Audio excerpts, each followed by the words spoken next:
There's a show in town, it's going down. Every week we're back on solid ground. Steel toe slipping, but we're gripping. Got the tea to spill, it's always flipping. From April's script to Aaron's glee. Oh, this drama's just a spree. Polydrama, legal trauma. Another win, oh, that's the karma. This little piggy went to YouTube. This little piggy's on Rumble now. This little piggy's begging for dollars. And this little piggy's breaking down. Wow! Every week we'll recap it slow. Tune in for this little piggy show. From revenge porn to felony, it's a circus, can't you see? The toe is bent, the goal is spent. His empire crumbles, all hell sent. April's playlist on repeat. Aaron's lies we can't defeat. The countdown's on, it won't take long to see this piggy squeal his song. This little piggy went to YouTube. This little piggy's on Rumble now. This little piggy's begging for dollars. And this little piggy's breaking down. Wow! Every week we'll recap it slow. Tune in for this little piggy show. Oh, this little piggy ain't missing a thing. Just sit back, laugh, and watch the king.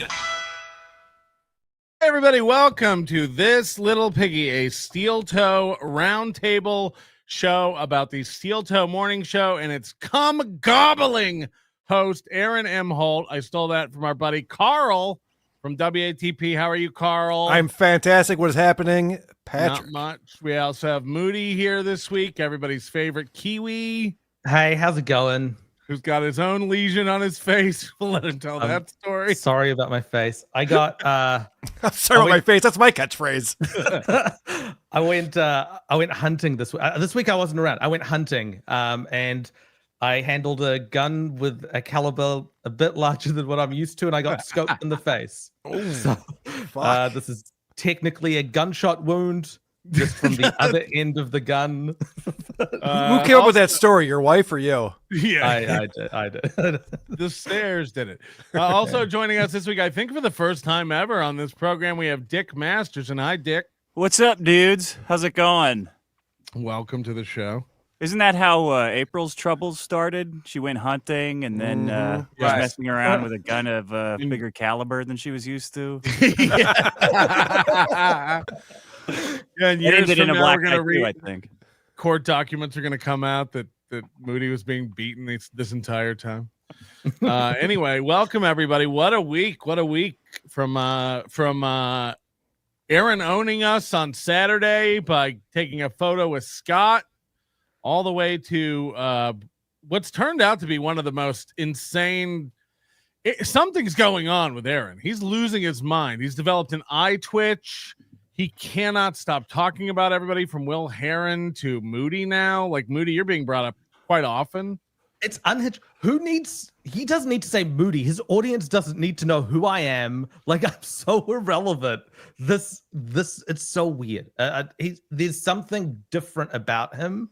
I think Moody, you co-host a show that talks about Aaron once a week for 2 hours. You're like, I'm insignificant. I don't know why I get brought up. What do you mean? The only way his audience would know about me is if they watch the show. So if he brings me up, the implication is that they should be watching this, which I don't know why he'd want them to. That doesn't make sense. Yeah, you're lucky you don't get brought up too much, Dick. He's not really after you. Yeah, it's kind of fun being outside of the drama. But I'm hooked now. You went on vacation right when you were breaking down the sign behind him and the little blinking lights that are in the nooks and the crannies of that lasered out spot. I was like, I can't. I called my wife at work. I'm like, honey, you got to step outside. I got to tell you this. I'm hooked on the toe now. I'm hooked on Melton and the toe. And then you went on vacation, or whatever you were doing, community service or something. I don't know. Yes, yeah, I serve weekend time down at the local jail. I will say this: he's turned those lights on, and it's weird now because they're like, we'll see it in some of the clips we watch. They're showing up like in the crack at the top for like 3 or 4 bulbs, and then at the bottom they're showing under the light for like 3 or 4 bulbs. I don't know where the lights are supposed to be, but it's not right. It's so funny, man. That thing hanging back there like Majora's Mask. It's just like waiting. I think it's like seeped into his brain where he's afraid it's gonna fall or something. The signs all. It's not hanging. He can't. His girlfriend works for like an industrial fixing. She sells industrial fixing. Fasteners. Oh, sorry. wow. And he can't put this on the wall. So what he's done, I don't know if you remember the shelf that used to be behind him that he'd put his knickknacks on. Yeah. This is balanced on that shelf. So at any moment it could fall on him. And It's he's a big also performance. He's also tried to shrink himself by scooting back. His back is literally and figuratively against the wall in this. Somebody on Reddit posted like an old clip where he's like from his show a month ago. It's objectively better, his old set. Like he keeps getting, I think the banner was better than the wall full of toys. And now this sign, I think because a loyal fan made it and he doesn't have too many of those people left. He's got to convince himself, no, this is what I wanted. This is what he was imagining his set with this sign. He's like, I'm gonna have the sign hanging above me. Maybe we'll have the old sign over here. We'll have the whiteboard. We'll have Mike Lindell. He loves his Mike Lindell, My Pillow cutout. This sign's too big for the shot. He can't figure out how to get the camera to zoom in or out or right. So now he's got to convince himself that this is the set he wanted. Even though also, I love that he's now shifted. He was sitting in front of the boot. Now he's sitting in front of the words steel toe. You know, the whole reason to have the sign of the name of your show. Now he's blocking that. Well, I think part of that is like he doesn't understand, like he can virtually move himself over. He has to like make room for Johnny on that side, and he doesn't know how to like scoot it over virtually. So he's switched sides 2 or 3 times now in front of this sign. The reason his back is against the wall is because he couldn't work out the focus on his camera. So technically the show looks better now than it did before, like as far as focus goes. Before it used to be this like old school radio sort of thing. Like it looked janky, but it had a theme, Moody, right? Guns are dangerous, okay? The one time I tried to use one, I missed, and here I am today. Don't give up, donkey lips. You matter. Karl, you don't. Pack it in. Give it up. Moody, I got a gas you put your large caliber in. Hey-o! Hey, everyone. Please send bricks and cinder blocks to Perry Caravello. I like that interruption. Sorry about that, but we do have a goal to meet here on the program. This is the only show where we try to match Steel Toe's goal throughout the program. So thank you for your gifted memberships, your super tips, super chats, all that stuff. Can you put a scroller at the bottom, like a Chiron for the chats? I just put it up to could. Like here. So I have to over it, like Ziggy. A third of the shot. So his shot is more in focus now, but the reason for that is because he couldn't work out the camera's focus. So it was focused on the sign behind him, and he was blurry in front of it for a while. Now he's realized if he puts his back literally up against the wall, he sort of gets in focus with if there's no background or foreground, he can trick the camera into focusing on him. Well, you also need like someone else. The saddest part of the whatever 3 days he spent out of focus for me was that I have a camera like that. You need someone with you to like focus it on you. So I kept imagining him with one like a wand, like an ass wiping wand or something, like reaching to focus. I'm like, oh man, you got no one there to help you focus your camera, do you? Like in general, autofocus will work fine for almost all of us, but the problem is he's got such a limited depth of space to work with. He puts the camera literally like 2 feet from his face, and he points it. He does a lot with his hands up in the camera space. So then the camera's constantly like focusing on his hands, and then it tries to go back to him, and then the wall because it's text. So the more AI built into these cameras, the more they try to like figure out. Remember, guys, if Maddox had never made his shitty website back in the day, I would have never tasted Nick's semen. Thank you for not killing yourselves. Thanks, Koof. There is a train of causation from that. Yes. We all lost because of Maddox. Aaron ate Nick's com. I got married. It's all just, the fallout is immeasurable. He doesn't understand the settings either, so he just chooses the highest settings every time. He's streaming at 60 FPS while his camera only does 30. So if you like go frame by frame, it's like the same frame twice in a row. It's such a mess.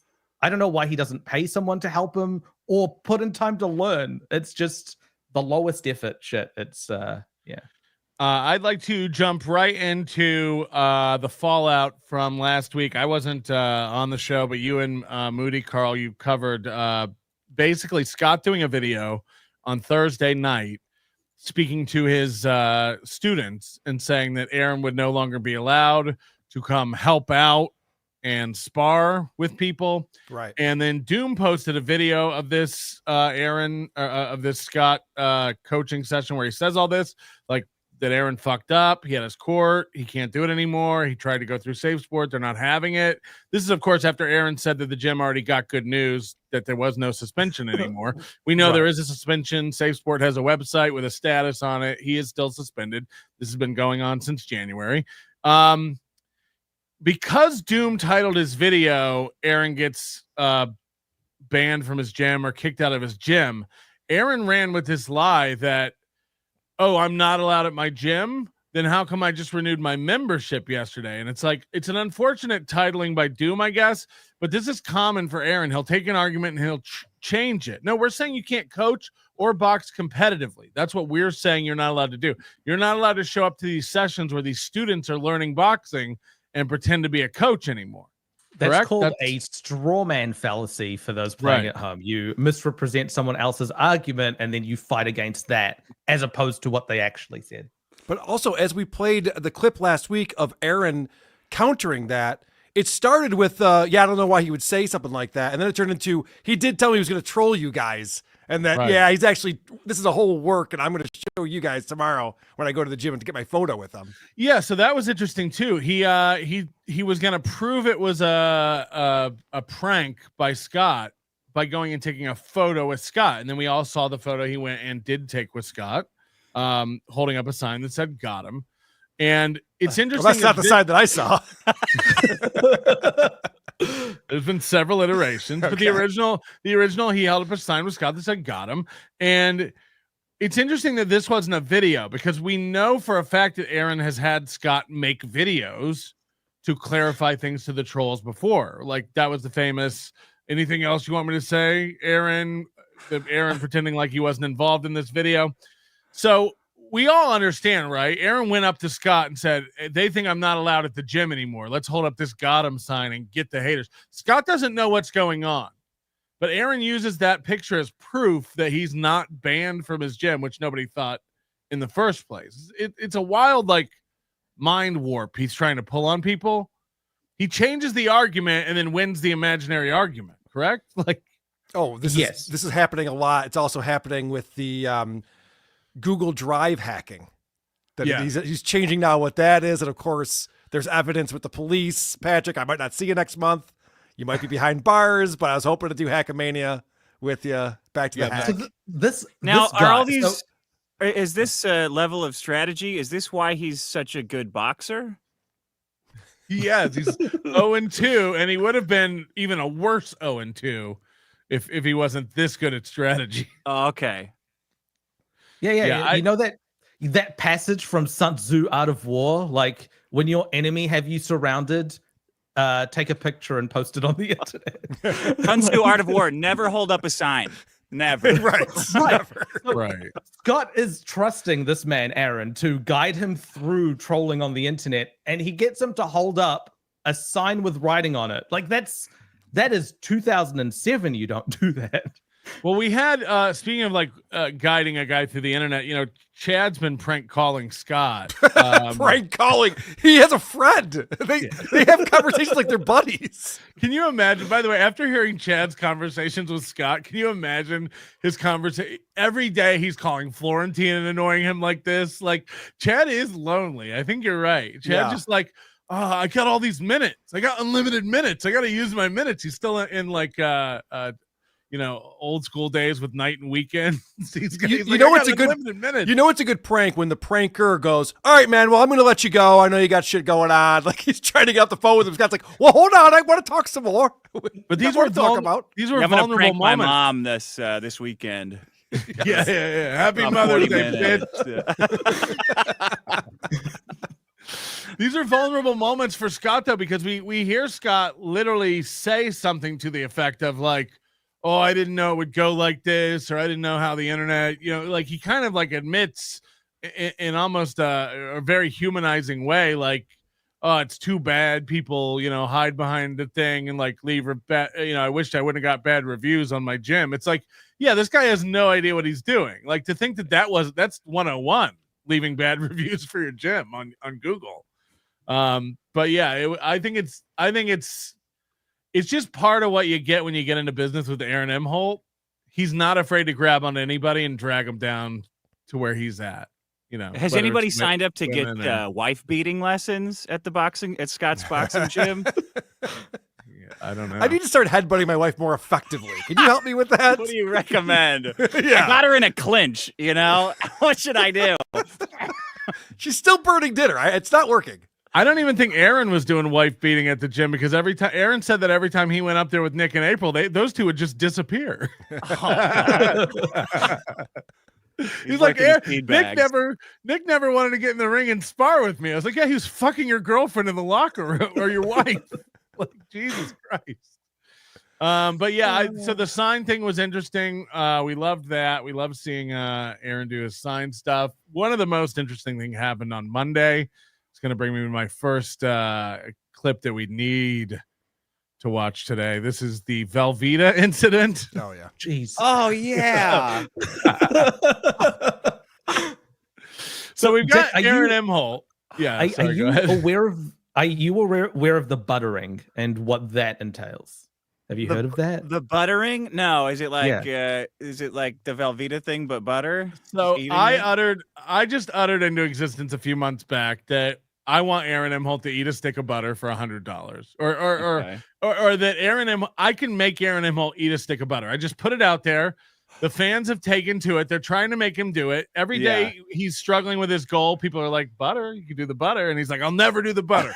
I'll never do the butter. But I will eat Velveeta. He not only will he eat Velveeta, he's eating dog food. He'll eat anything, but not butter. He's not going to do butter. This is why, by the way, we're having a butter eating contest at the Nobody Likes Onion show live at Hackamania. You can sign up at hackamania.com. If you think you can handle a stick of butter, you can win a cash prize on the day. But yeah, we're trying to get him to eat butter. We think he'll do it. Yeah, the worst part about the eating for money pranks is that you have to be silent while you're eating and chewing, and the realization of what you're doing, that this is no longer a comedy show, sinks in. Well, you got to watch his eyes while he's chewing on that old Velveeta, the rubbery Velveeta, and you're like, okay, now what are you thinking now? Because you can't talk and distract yourself. Well, it's interesting that you say that, because he spins it says this is old school shock jock stuff, and that makes me realize that he has no idea what a shock jock is. Is he gonna lick white dog shit next for shock jock? I mean, eat gum underneath the lunchroom table. Like, what are we doing? I guess it kind of is, but you're supposed to make the freaks do it. You are not supposed to do it. Yes, yeah. This is stuff they would get Chad to do on the Alan Cox show. This is you always have a stunt buffoonery. Boy. Yeah, like Stuttering John was the stunt boy on Howard Stern, so they make him do all those shit no one else wanted to do. Right. Aaron's supposed to be the host of the show, I thought. He runs a one-man operation, Carl. So he does the filming, he sets things up, right. and he's his own stunt boy. He's the bully and the bully. To get their wife fucked, not you. That's shock jock. Aaron is a little bitch. Try downing an original bottle of Crystal Pepsi for $20 in a bag of Skittles. I did drink an old bottle of Crystal Pepsi once on the program. I don't want to talk about it. In 2008. Like, yes. That we were doing a lot of stupid stuff on the show back then. We had Dick Masterson on. Anyway, that was fun, man. I remember that. That was wild. We're like, what the fuck is this? This is like some kind of illegal radio. Nobody likes that. Yes. All right, here we go. This is the Velveeta-ing. And tell me if you think this was set up ahead of time. And tell me what makes you think that when you see it. Let's see. Of it shouldn't be edible, like Velveeta cheese. I've had a thing of Velveeta cheese in the back of my fridge for over a year. I keep forgetting to throw it out. Should I do the boasting clip? Grab it. What kind of shape? No one told me there was going to be boasting. Yeah. It's got to be right out and moldy. You want to see? Yeah. Should we see how the Velveeta cheese is doing? See how, because like if it's normal cheese. Sorry. Yeah. Oh, It's a good script. If it's normal for a Velveeta cheese brick, then that is a bad sign. But like, if it's normal cheese, it would be like disintegrated almost. At Oh this yeah, point. no. If it's normal, if it was normal, This one makes it, every once in a while you get a glimpse into like his actual intelligence. It's like, oh yeah, everybody knows that old cheese falls apart and turns into dust. Oh wait a minute, that's what cheese is. Disintegrates. Oh wait, that cheese is old. That's It probably what cheese evaporated. It's probably where it's gone. cheese, your fridge would reek of decay right now. All right, guys, we're gonna do a little morning show shock jock thing here. I'm gonna show the Velveeta. I'm gonna hold my wee for a wee. Like, what do you win? Also, I'm gonna put my hand on my own car. See how long you keep it there. and then they can't repo it. If I can keep my hand on my car for longer than the repo man, I win this car. Somebody tell Mersh. If we're gonna do a fun little shock jock bit, donos, contributions, money, knock the goal down. Let's get. Now remember, this is a guy who says he hasn't begged for 3 weeks. He doesn't beg anymore. He's like the haters. It's driving the haters nuts that he doesn't beg anymore. Real media players just finding new things to clip, but yeah, sure. A more advisable number, and I'm gonna go get the Velveeta. I'm not gonna hold it for ransom. I'm not gonna say you got to give us money or we're not doing the Velveeta cheese First thing he says when he gets back with the cheese bit. But if we're doing the Velveeta cheese bit, goodness of your heart, gift a few subs, throw a few bucks at the toe. I'd appreciate it. Johnny, you take over for a minute. I'll go grab that year-old Velveeta cheese that I keep forgetting to throw away. Johnny, you take over for a minute. Let a guy with talent. Get ready for some charisma. Man, Well, if he we'll see only had a if only he had a charcuterie fridge next to him, he doesn't need to go upstairs. By the way, my plan is to keep the butter for the butter eating contest in the charcuterie fridge. Ricada has asked for the address. He's sending it out. Oh, so hopefully that will nice. be here for Hackamania, just like John's couch cushions. This is Can we get our photos taken with it? Yes, this is the stuff of legends. And Ricada even said he's going to open a bottle of old school classic Coke on the upside down bottle opener just to see how awkward that's going to be. Is Dick, charcuterie do you know fridge about the a code charcuterie- for Coke safe or Oh, No, is it an actual so fridge? when I guess at some point when Aaron was falling in love with Kayla, he bought her a nightstand refrigerator to keep meats and cheeses in. Oh, what a romantic guy. You ever heard of this? Like, I'm a fat guy, you know, I'm very overweight, but I've never once in my life thought, you know what I need upstairs next to my bed? A fridge for my meats and cheeses, because I get peckish after getting cucked out of my life. Nothing says love like an appliance. That's Right. what and he I've mounted. found. There's a bottle opener on the door, and he mounted it upside down. Yeah, so yes, so because it's like a you beer have to open fridge, your beer like that. Yeah, and yes. fast. pour it out. The Aaron, being the handyman he is, he went and got his Fisher Price screwdriver and mounted the bottle opener on upside down because he's never opened a bottle. He cuts himself. He can't do anything right. Like, it's just always a little bit fucked up, and he's like, that's good enough. Like, Yeah, and why take it off and redo it? Meh. Yeah. Meh. All right, he's going to get the I really want to shame him about the Velveeta cheese, but the truth is, I think I have 3 eggs that are spoiled that are sitting in my fridge that have been there for way. Okay, the thing to know about this real quick is Aaron's bragged about going spring cleaning in his house for the past 3 weekends in a row. How is there this old brick of Velveeta in his fridge at this point? You know what I mean? Like, wouldn't that get thrown out if you're aware of it? look, if you're a simple person, you look at that Velveeta cheese and you go, I got to throw it out. If you're a mastermind like Aaron, you look at that and you go, that's content, baby. It's almost ripe enough to earn the goal. Yeah, I see the goal. To eat it, but I definitely wouldn't. I'll just say that right now. People are asking how much to taste it, how much to eat it. Knock out the whole goal. So he's not going to hold it for ransom. Yeah. He's not going to hold it for ransom, but he just got back. He's like, all right, let's put a price on this motherfucker. Lab Glass is calling you out, saying we all know no cheese lasts a year in Aaron's house. It's been 3 days. I don't like Velveeta. I don't know why I got this. I think it was Velveeta's not even really cheese. I think I got it for some kind of dip or something. Here we go. That's what he calls slam piece. when used by date shown, October 28th. I love that he can't figure out the glare. He can't figure out to tilt it down so that his bright light's not fucking it up. We can get that to focus. 2024.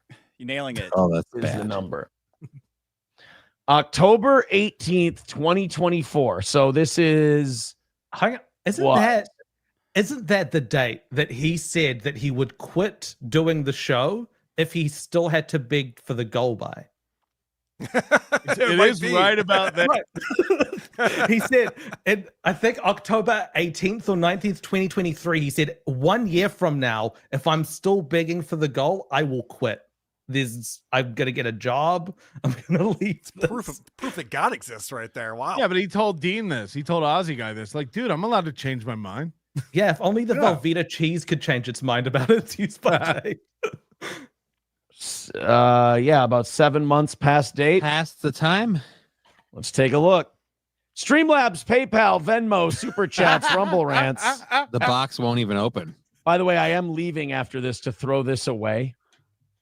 All right, it's wrapped up pretty tight. This is funny because he says it's wrapped up pretty tight. Watch this. You see that there? Let's open it up.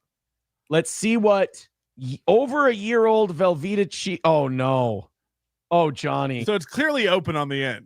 It's not wrapped up tight at all. It's not wrapped up tight at all. Still yellow. Also, he's out of focus in this. He's sitting too far forward, and we're just seeing the sign in the back. Oh, hold on. Let me open this down here. Why? Oh, it's why would you want to do it on camera? fine. You're gonna shit your pants. I hope not. So you can see how dried out it is on one end. It's actually like smaller. It's actually smaller and darker on the dried out end. Oh my God. It's Where still is he just showing it's it? yellow. Why is he pulling it off screen to show that He other guy? thinks- He thinks that Johnny can see it when he holds it up to Johnny on the screen. Yeah, he's trying to hand it to him. Here, grab it for a That's what I'm wondering. second. Like, are they in the same studio? Because he keeps going like this off camera, and the other guy's just staring straight. He's not good at text. He uses Zoom for his show. So Johnny here is a window capture of the Zoom stream of the Zoom window. Jesus. Okay. Now I And get so it. that's where he's showing it It's off. got some dark spots in here. Is But it even harder? Like it's dried out a bit, or is it still soft and Ready? squishy? I'm gonna squeeze this part. Oh no. What's crazy is Johnny's reaction here. Like that's what normal Velveeta would do. Yeah. Like Right. he's squeezing the like fresh end. Right. Oh, that's not food. Again, these are carbon chains that are just like one thing off away from being plastic. This is I love this pose of Johnny. This should be on a candle. Like, oh, like I love that. This is over a year old. It's been sitting in the back of my fridge, and the only reason it's discolored here is because it was open at the end. to the air. Yeah. It's over a year old Velveeta cheese. So when we're talking about RFK Jr., it smells like cheese. Yeah, it's not. If the goal gets knocked out, I will take a bite of this. Dude, it doesn't smell spoiled, anything. Yeah, the but part that's that just- was What's the bit then? I'm confused. Right. I'll eat okay cheese. Looks like cheese, smells like cheese, squishy like cheese. Guys, $300. I'll eat this. This is like a tiny tweak away from being like a new Abbott and Costello routine. Like, will we eat the cheese? You know, Right. It's like just a little bit off. Could be Dark Side Phil used to do stuff like this. Like, if you guys send me $100, I'll order Burger King for dinner. It's like He still does. This is it's Dark like, Side what- Phil's bit. He's like- stealing Dark Side Phil's like bit. what? Like you'll spend the money we send you on food? Like, isn't that normal rules for all of Guys, us? Like, do you want to see me eat the chicken sandwich or not? No one's giving to the goal. right? It's the opposite of Perry Caravello, where they'll order him like Dave's hot chicken because he can't stand spicy stuff, and then he has to eat it. Like, no. It's like, hey, I'll treat myself to something. I'll order out tonight if you guys send me money. It's like, well, that's not fun. exposed to the air. I will take a bite out of that piece if we knock out today's goal.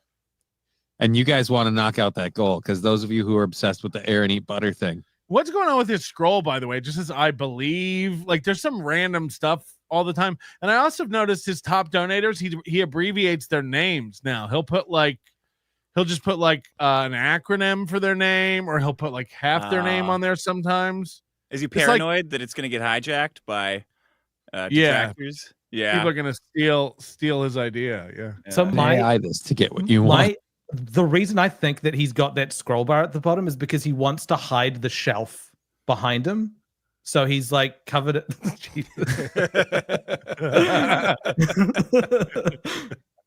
Speaking of old Velveeta. Big beard, like a Jesus beard that he can put on to cover that thing up. Whew. All right. Yeah, that banner comes just like I said, up to that. Yeah, it comes just up to that shelf.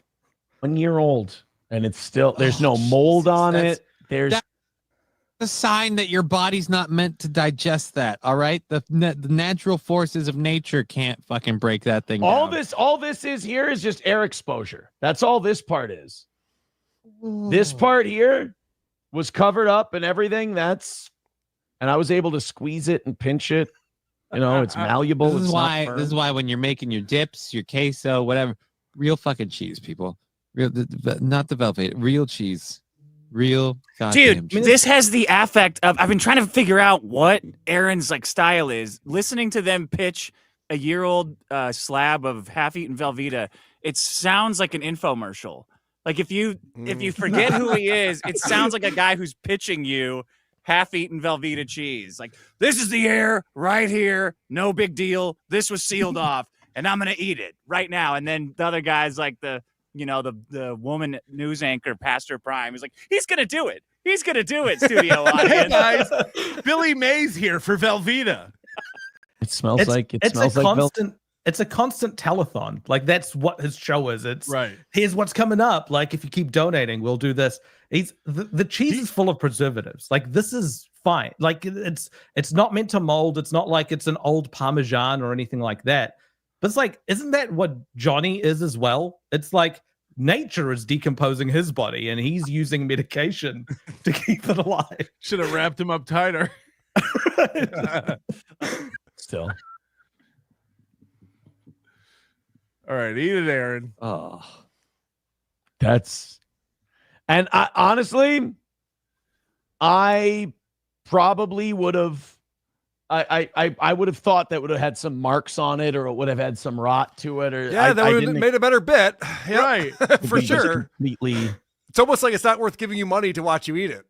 I mean, a smart man would have dripped like some green food coloring in a spot to make it look like it had like mold starting. Or watch this. Pretend this is cheese. Just go, whoa, fuck. You know, you got to act like it's awful smelling and you can't believe you're doing this. He's selling this the wrong way. Doing the same thing he did with the dog food. It's like, it actually doesn't smell too bad. It's like, what are you doing? The fact that he went back and ate the dog food again. It's like, actually, I'm just hungry. This is a nice little snack. I was hoping that there was going to be something somewhere, but nope, never mind. We're good. And that might be older than a year old because that expiration date is probably way far out there. For if you take a pause, if you pause the screen and you had to bet which one of these two is the one that's going to eat the Velveeta cheese as a bit, it wouldn't be Aaron. Like he's in the alpha position in this show. It's the sorry looking Johnny guy. Ew. That would mean that the Best Buy date would have been 5 months after I bought it. I bet you it's older than that for Velveeta. Yeah. So it's probably over a year old. Mint Diggity becoming a member for 6 months says how much to eat it. I'll take a bite if we knock out the goal. I'm competitive. I like getting that goal down to 0. We're 210 away for today. So if you want to be a part of it, go ahead. If not, hey, no skin off my ass. I want to preface this with the Okay. He's doing the thing that he does like sometimes when he's going to miss the goal. This is like a physiological response. This like stimming he does where he's like rubbing his face like, okay, guys, we're going to do it. Yeah, he does this. Oh, he looks like he's crying. Right. Okay. The goal as the thing for the cheese eating was because I thought the goal was beyond saving today. Mm-hmm. It just goes to show if you give the people something they want, they will pay for it. Right. And they did not want us talking about plastic surgery or Katy Perry or anything like that. He believe it or not, on this day he was doing the Katy Perry astronaut story. This is like almost 2 weeks. Yeah, almost 2. Like, it's insane. He's like, what is his problem? I'll never forget the first Compound Media show he did on Anthony's network was in 2023 when he tricked Eric Nagel into sneaking on that network and doing a show. One of the stories he covered was Joe Rogan's Spotify contract for $100 million. That was 2019. I couldn't believe it. I was like, what's going on? Is he the kind of guy where once he has like a take in his mind, he can't move on until he does it on the show? Absolutely. Yeah. Absolutely. But he also has this weird thing, Dick, where he's always looking at money coming in, and he thinks that it explains what's working and what's not working on the show. Right. So if he does a story about WrestleMania and he sees 3 donations come in, people love WrestleMania. Right. And he does a story about Katy Perry and no donations come in. Well, I guess you got me to eat moldy cheese. And it even zooms out to the show. Like, if he doesn't hit the goal on a show, he's like, we didn't do a good show today. We'll try to change it up tomorrow. It's like, holy shit, man. You just have good days and bad days. Like, don't worry about it. I need a sign. His autism can't, like, understand that or something. I don't know. They wanted to see my old Velveeta. Now, can I take a bite of this and go off? Also, I don't know if you guys can hear it. He's got a hum now. He's got an ongoing hum. Oh no! On his show, I assume because he just rejiggered his camera and moved his mic back and forth. Wait, you said jiggered? Yeah. Okay. Yeah. I knew that was gonna get called out. I wonder if it's the plug for the sign. Because those cheap shit like AC inverters, if you plug that into where your audio equipment's plugged in, it'll introduce a hum in there. Frying his Roadcaster from across the room. Those stupid lights you could barely see are ruining the audio. The Christmas lights, the team of Christmas lights. He dug these really bright like video lights out of his closet that he never used before. And it's like, it's the worst time because now we can't see a really cool halal cart LED lights. Like, we can't. That are not diffused at all, that are just single point Christmas lights. Yes. And they're flickering very quick. Even worse, like if one of them, you know, if one of the bulbs, if one of the bulbs burns out, the whole string goes. they're awful. Then he's got to get those rivets out. Put it in and see it go down. I just got to do it, right? Like, I got to not think about it. Like, because, I mean, let's face it. This is how he acts when he eats pussy, by the way. Enjoy it. Not cum, though. Cum he loves. No, cum, he would have been drinking it. He ate from the wrong side. He said he would eat from the hard side. The hard side. He ate from the soft side. Yeah. Now he's trying to. And coming up. Oh, fuck. I love that his reaction is to spit it into his hand. And you're going to see why he doesn't need to do that here in a second. God, you remember when Howard Stern did this? This is old school shock jock. That's right. I use jigger with a hard R. This is old school shock jock stuff. This is my favorite Johnny noise. Oh yeah, I remember you playing that over and over again. My dog was going nuts. So look, he's got this giant pot. Okay. Now, if you remember when he left to get the cheese, there was no mention of eating it. He just went. He said, "I got some old cheese in my fridge." No, when he got back, when he got back, said, Johnny said, "How much to eat it?" He said, and then he goes, "Oh, knock out the goal." Oh, really? Because I didn't hear it. Before he said he would eat it, but he said it had nothing to do with money. Yeah, and then he changed and then they changed it. Oh, okay. That's even. I thought he said, "I'm not going to hold it for ransom." I don't think he explicitly said, "I will eat it." Okay. Either way, he planned this and brought a pot.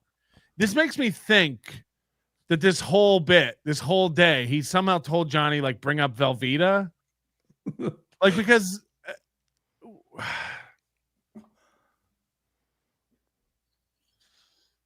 I'm gonna try to. I'll take one more, but I'll try to get that down. Does dude, it go bad? Does Velveeta go bad in a way that's like this disgusting? I mean, Somehow I think don't everything think so. goes. No, it probably just dries out until it's hard as a rock, and then. Yeah. But that side was fine. It looked like regular Velveeta. I think this is all acting. Yeah. This is 100% performance. Yeah, because he's been missing on Mondays. We've been documenting he misses every Monday. So you know he probably had some kind of brainstorming meeting with himself or something, or Slampy's just like, well, try to do a stunt on Monday. Maybe that'll work. You know, remember when Johnny was standing? How can I boost my goal? Yeah. You know how like a chef or a restaurant will be like, all right, we have some chicken that's about to go off. Let's make some soup and make it the special of the day. He does that with his house. He looks around. He's like, what junk do I have in a corner? What's rotting in the fridge? Like, let's throw some jambalaya together. Let's get something spicy cooking. Imagine if he had done the Saturday Night Live like throw up hose thing where he hooked it up to a compressor. You know, oh God, Johnny, I feel sick. Blah, and just shot fake vomit. That would be the end. It would be a huge win for the toe, but I mean, he never would. If he pointed that behind him, like it would actually make the sign look weathered and more fitting of a steel toe morning show. Yeah. It's too clean. Oh, no, man. I want you to try, but I don't think you got it. So it was so bad, just like the dog food, that he's going to eat more. Got it in you. That first one wasn't going down. Oh, that was fun. Oh, man. Like, just when I saw you bite into it, your face immediately, I'm like, all right. Oh, my gosh. You remember that? Remember that, Johnny? Wow. That was great. Oh, God. The aftertaste. So bad. Now there's an aftertaste that hit him a minute later. It's like, okay. It's like a little kid pretending to throw up to stay home from school. Right, you know? Like I would tell me, God. oh, I feel so sick, Mom.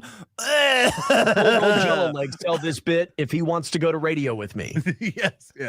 This is going to kill on radio.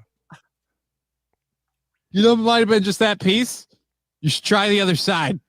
Try the other side of the cheese. I'm not going to be able to, like, this did bring Johnny to life because Johnny's usually the one getting tortured and exploited for the goal. And Johnny's usually like just taking a nap while he begs for money. This Johnny lit up during this segment. I will say that. Is the bite enough? Because I'm not going to be able to get that down. First of all, it's just like the consistency of the cheese. I can't chew it. It's the mouthfeel is horrible. No, it's goo. I'm eating goo. Oh boy. I can't swallow. Like people are saying, you got to swallow. Like charge back your money because this ain't going down. As he reaches for it and takes another bite, guys. I'm sorry, you're gonna have to get your money back. I can't do it. It's like what?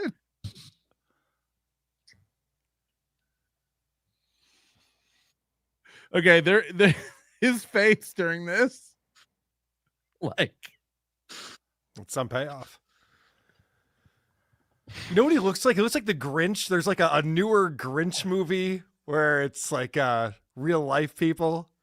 Live action. Yeah, live action. Yeah. Or Mr. Bean eating the pate at the restaurant. Like, yeah. Do you think he practiced this in the mirror in the morning before the show? Like, all right, here's how I'm going to do it. That'll work. Sell it. Yeah, that'll work. Do it. Cannonball. You said it was like a kid. It's even worse. It's like a kid when you tell him to eat like it's vegetables or something, and he realizes halfway through that he likes it, but he has to still pretend he doesn't like it because, you know, I don't want to lose the argument with mom. Yeah. It's like he's pretending not to like it, and he's acting out about how bad it is. But we know this cheese is probably fine. Like, you're green and you're not too far in between. As if we're in an old person's home and we're asking to make sure he's taking his medication. Like, show us under your tongue. Like, what was that? I did it. Oh God. All right, so that's Aaron Imholte eating cheese. That's how he kicked off the week. the butter would have been less embarrassing. Yeah, possibly. And I bet Kaylee's gotten more views eating a stick of butter than Aaron Imholte did eating Velveeta. I would imagine, yes. Willing to bet.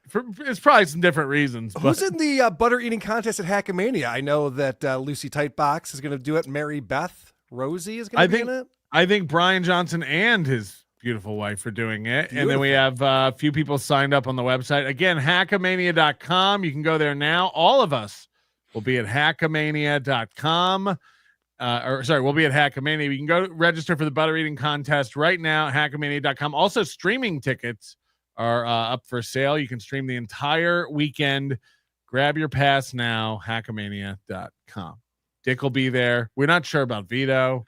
Oh, yeah. Is he still off or is he back in? No, Did you hire him his own he's personal coming. security guard? Maybe that will help entice I think him he's to the coming. casino. I think he's coming. Jesus Christ. And I just want to mention real quick that Dick and I will also be in Boston, Massachusetts, June 21st.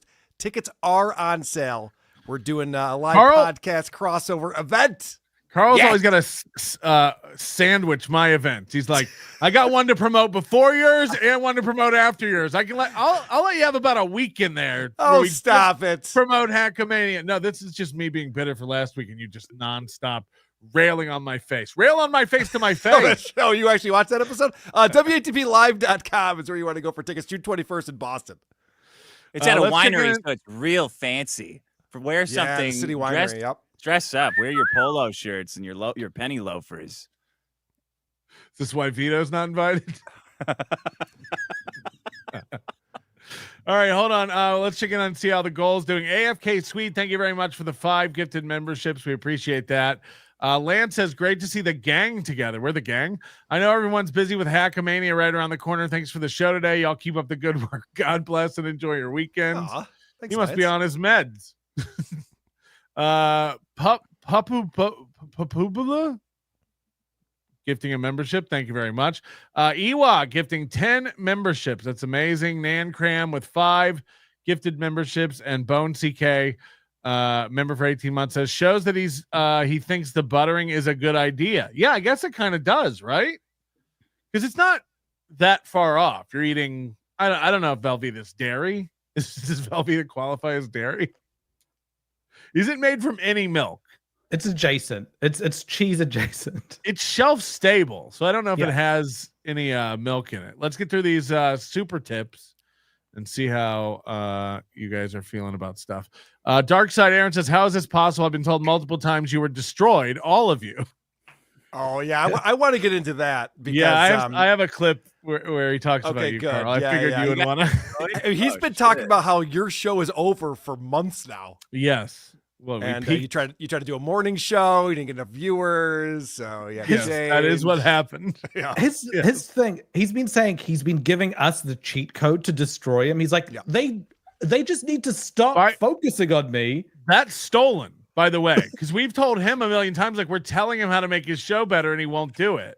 But this is like we'll get into it because we have the clips. But him doing the thing where like they all need to go away like Paul Shea did. By the way, Paul Shea will be at Hackamania. I know that was the best part. It's like Paul Shea doesn't talk about me anymore. And Paul Shea wanted to support it. Paul Shea bought a ticket. We would have comped him a ticket. Paul Shea bought a ticket to Hackamania.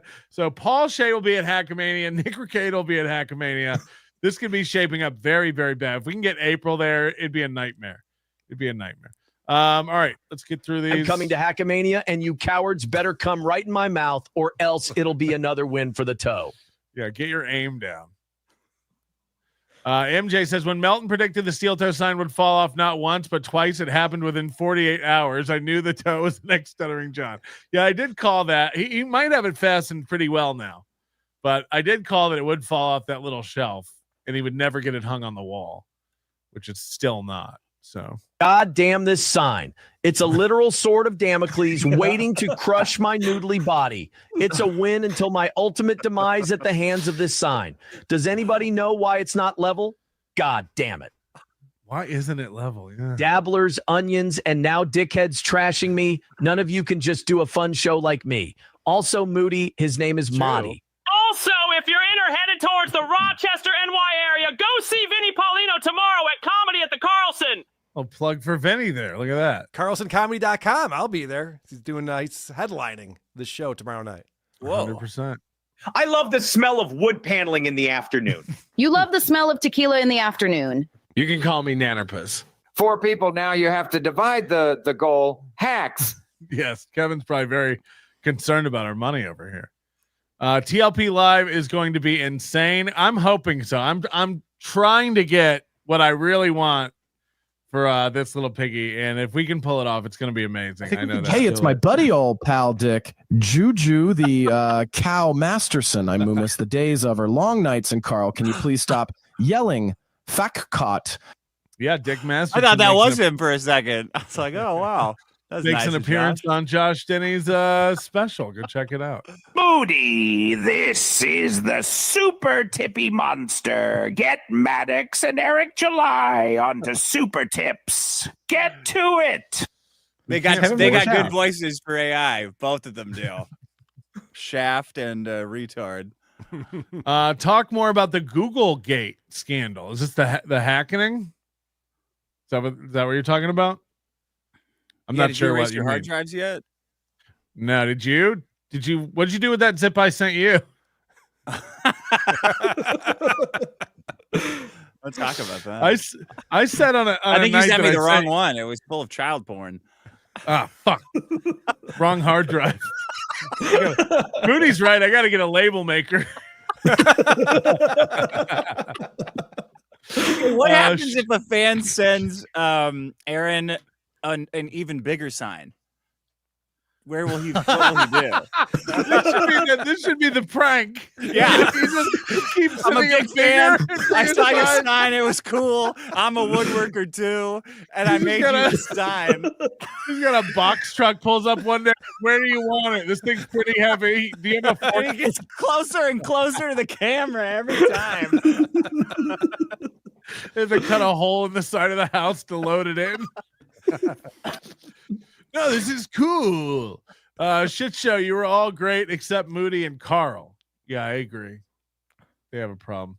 Kiggerniller. You got to watch it on that one. Love is love. Live and let live. Yeah, I agree. Sure. Queever Studdle and Hey Rocco, the new long hair puppet's not funny. Boss Hog Ray, Kayla, remember you trashed. Oh, Carla. Sorry. I was like, Kayla's not here. Carla, remember you thrashed Kate Meany saying she's a fucking idiot who's only famous because of her dad. Then when she came on your show, you called her a genius, but Stern got no credit. What happened? Oh, you don't lie to women? Boss Hog Ray? You're doing it wrong. You never told a woman she's talented and pretty and she deserves to be on your radio show just to get her to suck your dick and marry you? You've never done that? Coach DK with $100. Thank you very much. Dick Masterson, a great addition in 6 months when he's 190 short after 4 house selling four horse. I don't know what's going on. Hours. Selling links and eating spoiled food. He'll be auctioning off Slam Pig to crack your lobsters for you by hand. Yes. we call her man hands because she looks like the woman from Seinfeld. That's Aaron's new girlfriend. Oh, can you see her hand him stuff? And it's like a no, but hand she actually looks like the man hands woman from Seinfeld, like her face. Her hand has featured in a Twitter post of Aaron's during Super Bowl. Yeah, she was holding a glass of wine and then it shattered.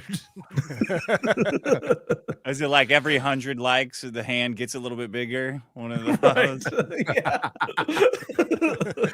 I've been Coach Aaron's cummy lips. I've been playing a new game. How many different directions can Toe's palsy fingers bend? I lost count after watching the way he pushes buttons. Yeah, I guess he pointed up today or something, and he had some. He did this or crazy configuration. Like he every time he uses his hands, it looks like AI drew him wrong. Like, it looked like he was on the last wish of a monkey's paw. Like anything but Velveeta cheese scam. He put a fresh cheese in the box, but forgot to close it right, so it looks a little off. But it's just a scam. Yeah, what if it was fresh? We didn't really see the date. That's a good one. Kip Smith says, Moody, is it New Zealand Ash Wednesday? What's on your face? Hunting accident. How's I make these feel? insane noises. Yeah, that is Johnny's new Karl, shtick. you know that Shuli sucks. We all know it. You should apologize for giving him a platform to broadcast his awful comedy. Yeah, why'd you do that, Karl? I have apologized so many times for this. Anonymous has came for the WATP, stayed for the NLO. That's fine. Yes, Arun. Eat the Velveeta, nest up the cheesy, Aaron the cheese. Moody, we've both been on vacation this week. We've actually kind of taken a week off, but we've never gotten more ire from Aaron. Aaron has really been on a tear at you. He's been saying a lot of stuff about me, even though I've done one show in the past week. But he keeps saying like, oh, Melton can't handle this, or Melton's seething about that, or Melton's getting really upset and mad. Melton's running scared. He's been saying, I haven't been doing a show. I've been busy with other stuff. So I don't know where he's getting this. And now he's bringing Will Heron in. I think Nick streaming. Nick came back streaming Saturday night. He had 3,500 watching. He's been doing the Karen Reed trial all week. He's been having anywhere from 2,000 to 3,000 watching while he does that.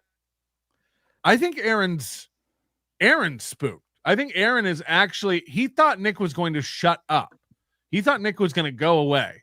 And now that Nick's talking again, this is one person who can kind of put a hole in all of his stories, call out all of his lies. And not that Nick's doing streams about that, but he's not running from these questions when they come up on his stream. What say you? It's either that, because we haven't gotten mentioned more while doing less. Like I was out, there was no reception where I was.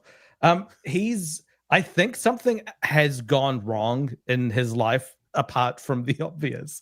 But I think like his pre-sentence investigation or the domestic violence stuff might be looking into things that he's not comfortable for them looking into, because he violated an HRO and they need to look into that in the past as part of his pre-sentencing investigation. And there's accusations of him physically harming April in that. And that's not going to be good for him. His eyes twitching. He's so stressed from something. Like I've got a video of his eye twitching if you want to see. Yeah, that. load it up. Because he is kind of like lashing out at everybody. We have a clip we'll get to where he says something about like what he did to Karl last week. I wasn't aware of anything. I know he said he scalped Did he eat your me. cum too, Karl? I didn't even know about it, but he said he scalped me. And I was like, oh shit, I didn't even get the memo. All right. Here's his eye twitching. Approachable says, do the extra half hour overtime now, and the hours show this. No, we're not doing it now. Did you see that? His like left eye is it's like. Approachable says, do the extra half hour overtime now, and the hours show this. No, we're not doing it now. I'm not doing a fuck. It's not. It's not blinking. It's a glitch in the Gatrix. Right. There's something. Is it a secret message like Tracy Ullman? Like, oh yeah, tugging at the earlobe a little bit for grandma. I know one thing that drives people insane is when somebody they hate is doing anything, but especially on the internet. Like Nick is just streaming normally, and then there's people just interacting with him normally that are not like the embodiment of seething hatred. Like Nick's just acting normally. There was some probably little demon in Aaron's mind that expected Nick to just show up totally shit-faced and go straight to jail.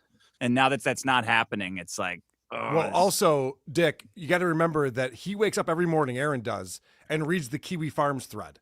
And in his mind, the entire internet hates Nick Rekieta. Yeah. They're all going after Nick, and no one hates no one's more hated in the world than Nick. And then you watch the stream, and he's got thousands of people, and it's doing well. Yeah. And he's like, because that would happen to me with Maddox. If he would do a video, someone would go, "Hey, and it's nice to see you back." I would go, "Did you not get fucker? It's not nice." He's one of these guys that whenever he's talking about how well he's doing, or people talking about his enemies, he's like, dude, the whole internet's talking about Melton. The whole internet it sees through Karl. Yeah. But then when he's like talking about like Nick's numbers, he'll be like, dude, he's a small fraction of a small fraction of a. It's like, make up your mind whether the Dabbleverse is the entire internet or not. Like it's so duplicitous, I would say. And yesterday, you're right, he loses his mind on Twitter, and yesterday afternoon he did a bonus show. He did a 1 hour bonus show where all he did was scream at Twitter and haters. We've noticed for a while that a larger and larger percentage of his show is becoming him like deflecting hate.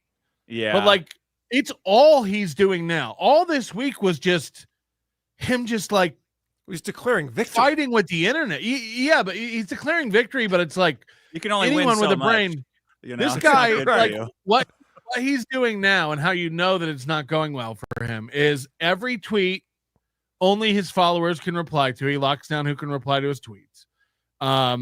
And then now what he's done, I've never seen this done on a channel ever on YouTube. To chat in his YouTube channel, you have to be a subscriber for 24 hours. Oh, okay. I've never seen that done. Yeah. Like I've never ever seen that done. The mods have also banned any fans of NLO. So if they recognize your name from this community, they'll ban you. And they said we finally got the chat to where we want it to be. And it's like one chat every 2 minutes is how it's going. He said curated in one of these clips I'm going to play. He said, we finally got the YouTube chat. The YouTube chat's the best. We've got it curated. Now, I've done these snipe shows where you can watch his YouTube chat. It's one chat every 6 or 7 minutes. There's nothing, and I'm not exaggerating. There's literally nothing going on in his chat. It's 7 wrenches talking to each other. It's nuts. So that clip that I just showed before, that video had 2,500 views and it's got 0 comments. That doesn't happen on That's YouTube. normal. Right. Like you don't, that should have like 50. That's with 2,500. I'm going to get into that in a minute because he starts talking about how his show is the biggest show in this community. I love when he talks numbers. He was talking about numbers and he goes, and guys, I'm looking at the other shows. Like I tuned into Kevin Brennan. He's only got 600 people watching him.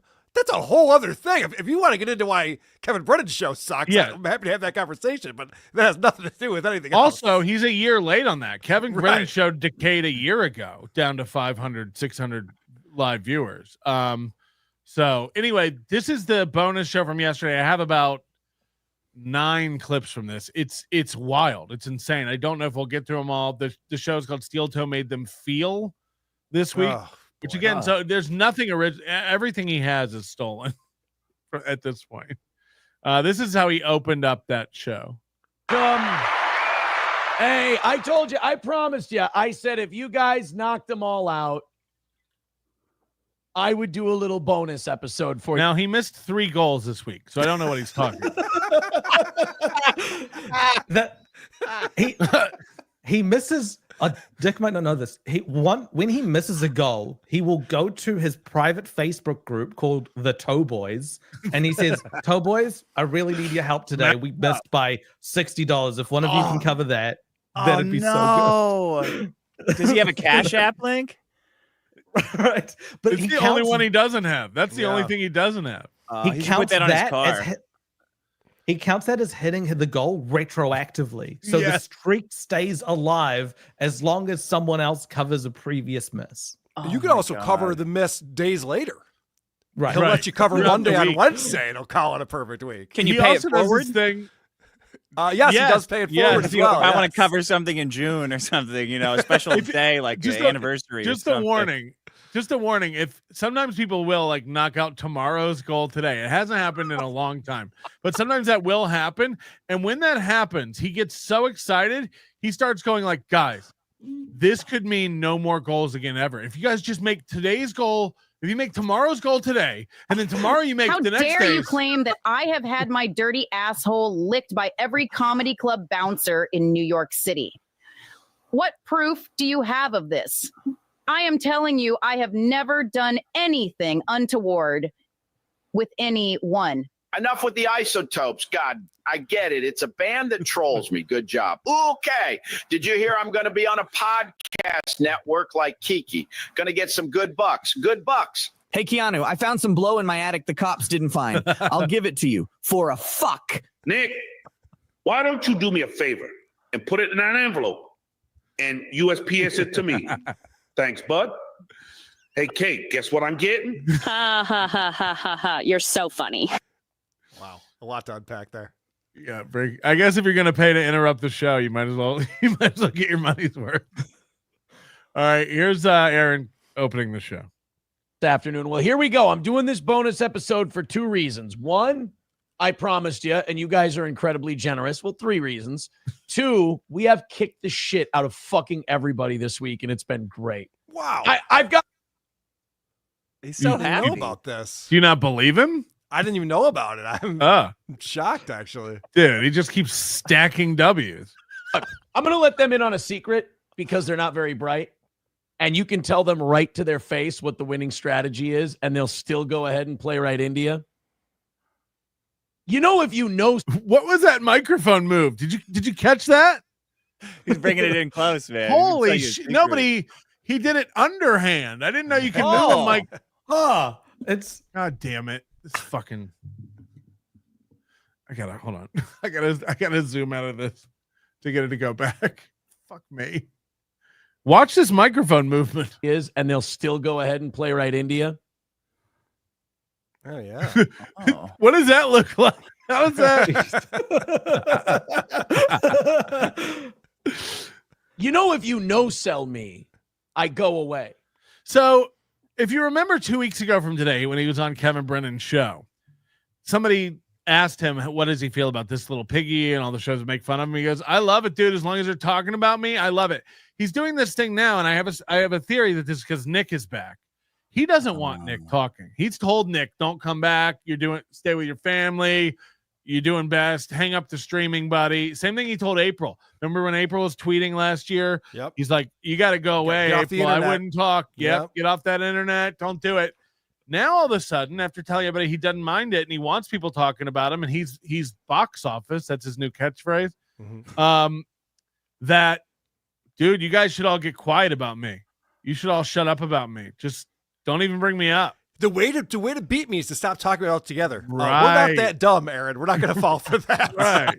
But and then he said that we're not having a good time on this program, that we need to learn from him how to do a show and have fun. No one here is trying to win or beat Aaron or destroy him. Aaron, we want you to do this forever. This is so funny. Oh, I know. You're so lucky, Melton, that everyone who hates me just stopped streaming. So I'm like drowning on my show. But you've got this guy doing 2 shows of content. I'm so jealous. If you no sell me, I just sit here, do a shitty little show for my 700-800 people at a time. He wishes. He wishes. And we have our monthly audience of 30,000-40,000 people. Used to be 50-60. Now he's down to 30-40. But the numbers are growing too. What's a monthly audience? What does that mean? So that's a new one. Yeah, like the same 800 people counted 4 times. Or? Every time he loses in some category, he has to make up a new category where he's winning in, even though it's completely fabricated. Like, what? You can see unique viewers in YouTube. They'll give you that stat. The problem with Aaron is that he looks at YouTube and Rumble. Rumble, a thing that he said a year ago, you can't rely on their numbers, that they're all fake. They're probably 4x what they actually are. I have no idea how they do the methodology of the counting. Here's the problem. Okay, hold on a second. I'll show you. Let me show you what's going on. Because he was breaking down. He's like, we get 350 to 400 on YouTube, and then we get another 400 on Rumble. So that's why we have 750 to 800 watching live. And you're like, all right. And the average household has 2.5 people. So that's your wife's I used to work in media. They'd be like, a newspaper is read by 3.1 people on average. Okay. Every newspaper. He said 90% of everyone listens to the radio. That's a statistic he uses frequently. Yes. He's talking about in cars. I'm sure that's the case. Yeah, if you're in a store, they have it on. Like, yes. You're going to be walking through a park where someone's playing it over the. I'm not pulling out my phone and donating to something I'm hearing over the speakers at a supermarket. Like, that's not. It's a different audience. Okay. Very different. Yes. Yeah. Here's Aaron's Rumble channel. He's got 4,000 subscribers. This is his show today. 6.5 thousand views on his show today. Let's click that.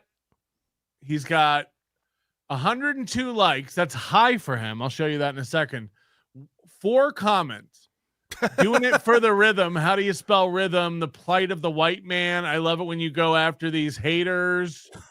820 people watching, 4 guys who are funnier than you. Hilarious. Come on over and watch this little piggy. So that was left during this show. When I checked this before the show, there was 1 comment.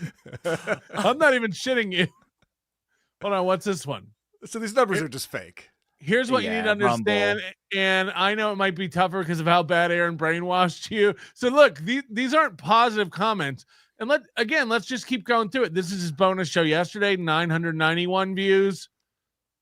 He's got 17 thumbs ups, 1 comment, and it's to a Suno AI song. It's also odd that a show would get 6,500 and the other one has 900. Here's 3,000 views. Let's see how that panned out. 61 thumbs up, 2 comments.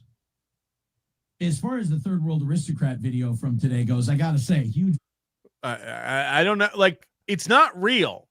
None of it's real. You can go to these shows that have high numbers, even for him. 4,000 views. What is this? This is the Butter Show. This is the Butter Show. 44 thumbs ups, 2 comments. You mean? Are you sure you want to show clip art on a monetized video? I wonder if the actual creator of that art would mind knowing their creation is being used for your show. Sources say allegedly, like, what is, they're not, this is nothing. There's no interaction. He thinks this is real. If you go to his YouTube channel, just so you, because it's going to come up, how he's doing on YouTube. So Patrick was literally rebroadcasting Aaron's show on the NLO channel and had more YouTube not even talking. viewers. I wasn't even on it. I just was literally rebroadcasting his show. And had more viewers on NLO than were on Aaron's show. And Aaron because you spins can't that. chat. You can't chat on his show, so people don't have fun over there. And so Aaron spins that into, and he had to stop doing that because no one was even watching the show. He can't do morning shows anymore. He said that I tried to do mornings again and then I abandoned it and went back to my old time slot. Karl, what's my time slot? Thank you. I love it. You got to go back to his time slot. Meanwhile, me and Tookie are texting you all the time. Hey, can we do a show tonight, or what are you doing? Email Patrick if you want to know what his time slot is. So here's I've watched 3 shows in the past week of Aaron Imholte. I haven't even been keeping up, but 536 views this morning, 1.1 yesterday on his bonus show, 2.5. He's not breaking 3,000. He just finally broke 3,000 on this Monday show. But he doesn't even break 3,000 on shows anymore. Like, he's not doing, no matter what he says, these numbers are shit, even for him. Like, it's going down, down, down. And I would say when I'm not doing shows about him, his numbers suffer. Right. I send more people over there. His numbers are higher when I talk about something he did on his show. So, like, his whole argument of, like, anybody watching Melton's show is a fan of me and they're just watching it through Melton's show. It's like, you're so out of your mind. My last show has 11,000 views. Well, it's like a class reading. Like, sometimes the professor assigns you something to read that they're going to talk about in class. So you want to watch his show before you make fun of it. Yeah, that does make sense. It really feels like that. Like, I'm like, well, the toe's on, maybe I could guess what Patrick's going to make fun of him for if I watch it. Yeah. He's full of it this week, man. We linger in obscurity, sort of, right? When I do my show and all you do is you can laser focus on it and go, I have to see what he's saying. You understand that's what I do. You do understand that getting your attention has been what I've been doing on one of these things for almost 20 years now. Now, he said earlier he's been doing this for 10 years. Now it's almost 20. Every week June 1st, I'll have been podcasting for 20 years. It's amazing that Aaron's right up there with me. That's crazy. He started Aaron in the Afternoon, I think, when he was 19 at his university. And that's what he's counting from. Oh. Also, it's still Stoney's 30th anniversary for the 3rd year in a row. Yes, of course. How time works. I love it. I love Hughesy's here. Husey understands pro wrestling. I'm a fucking heat seeker, baby. Now, do I have thousands of people who love my show? Me, absolutely. Do I have thousands of people who love my show and adore me? Absolutely. But the fact that you come here and you can't help but react, that you're reacting to me, guys, that's my MO. I've got you. That's why our victims list this week is Will Heron, right? So Thorough Joe Burrow, Oh, yeah. Muttering Jay. I even put Ricada in the victim list this week, but that was kind of easy. He kind of shows his ass a lot. Just one little retweet, and it fucked up his whole world. Well, I mean, look.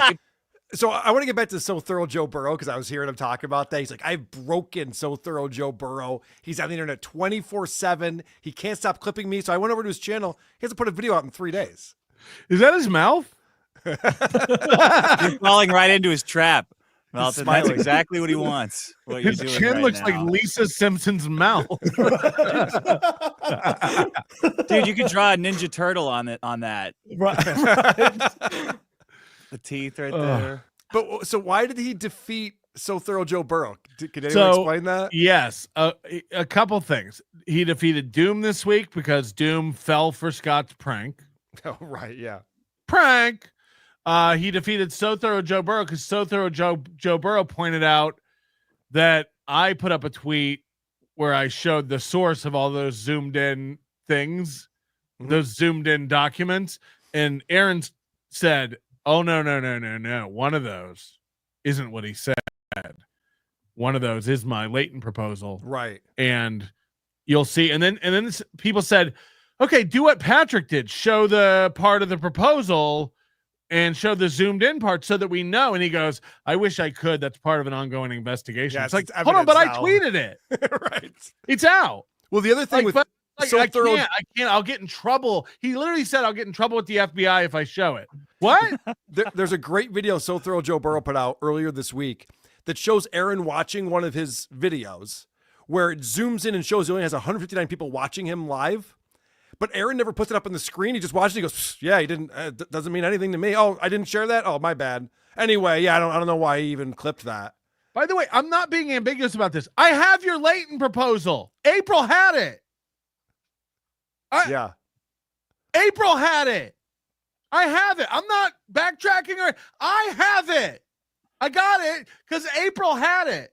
Nobody hacked you, nerd. Like, I don't understand him. Hold on a second.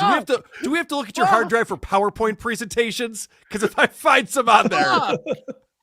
He's so stupid. He's like, now Melton's fucking scared because he knows I have it. Fuck.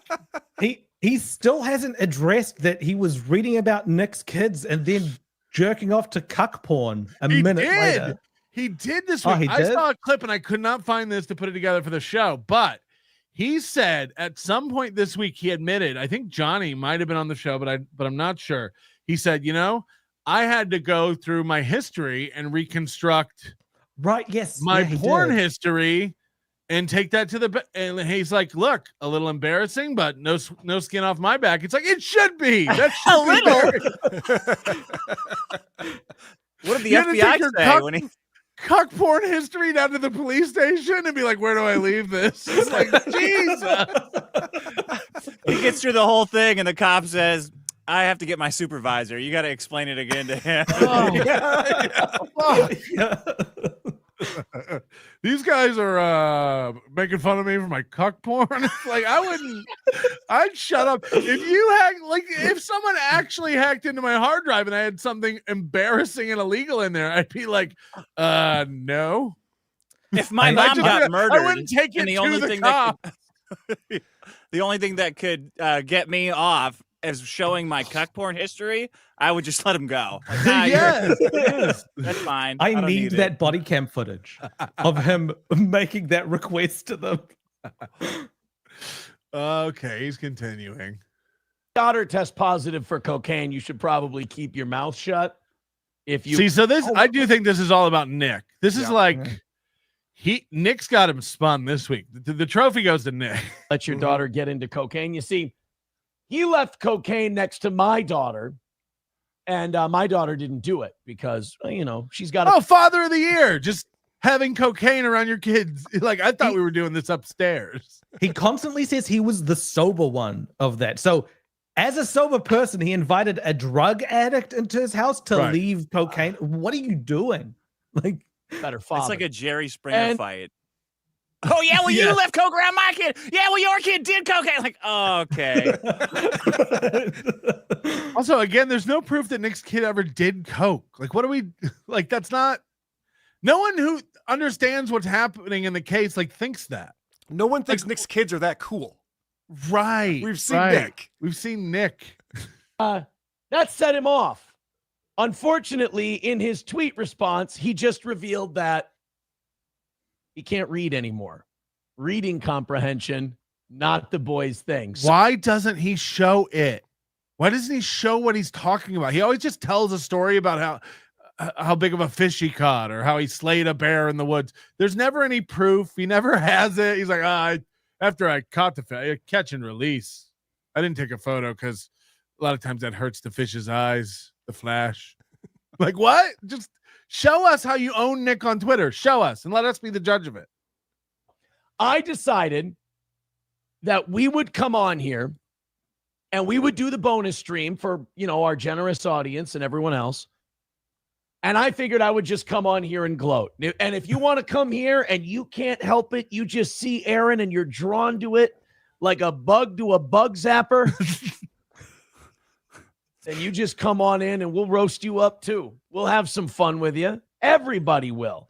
We'll talk a little draft too. Yeah, we gotta fit the draft in there, of course. He's talking. He's talking about Hackamania in this one. This is it's failing just like last year's failed. Yep. Even worse. This is even worse. Somebody comments, no one blow weed smoke at Nick at Hackamania. This is him. I think this is him threatening Nick and trying to plant the idea of sabotaging Nick at Hackamania. This is a dog whistle. Remember on the bottom? I was serious though. But he is serious. First of all, you're not allowed to smoke weed on premises at a casino. If you get caught, you'll be kicked off out of the casino. Like you can go out on the street and smoke weed, but you're not supposed to within 1,000 feet of a casino, and they will enforce that because it's like a gaming thing. Look, I'm not trying to be a nerd and ruin the bit, but it says no one blow weed smoke at Ricada at Hackamania. Okay, so watch this spurg out. Watch what happens here.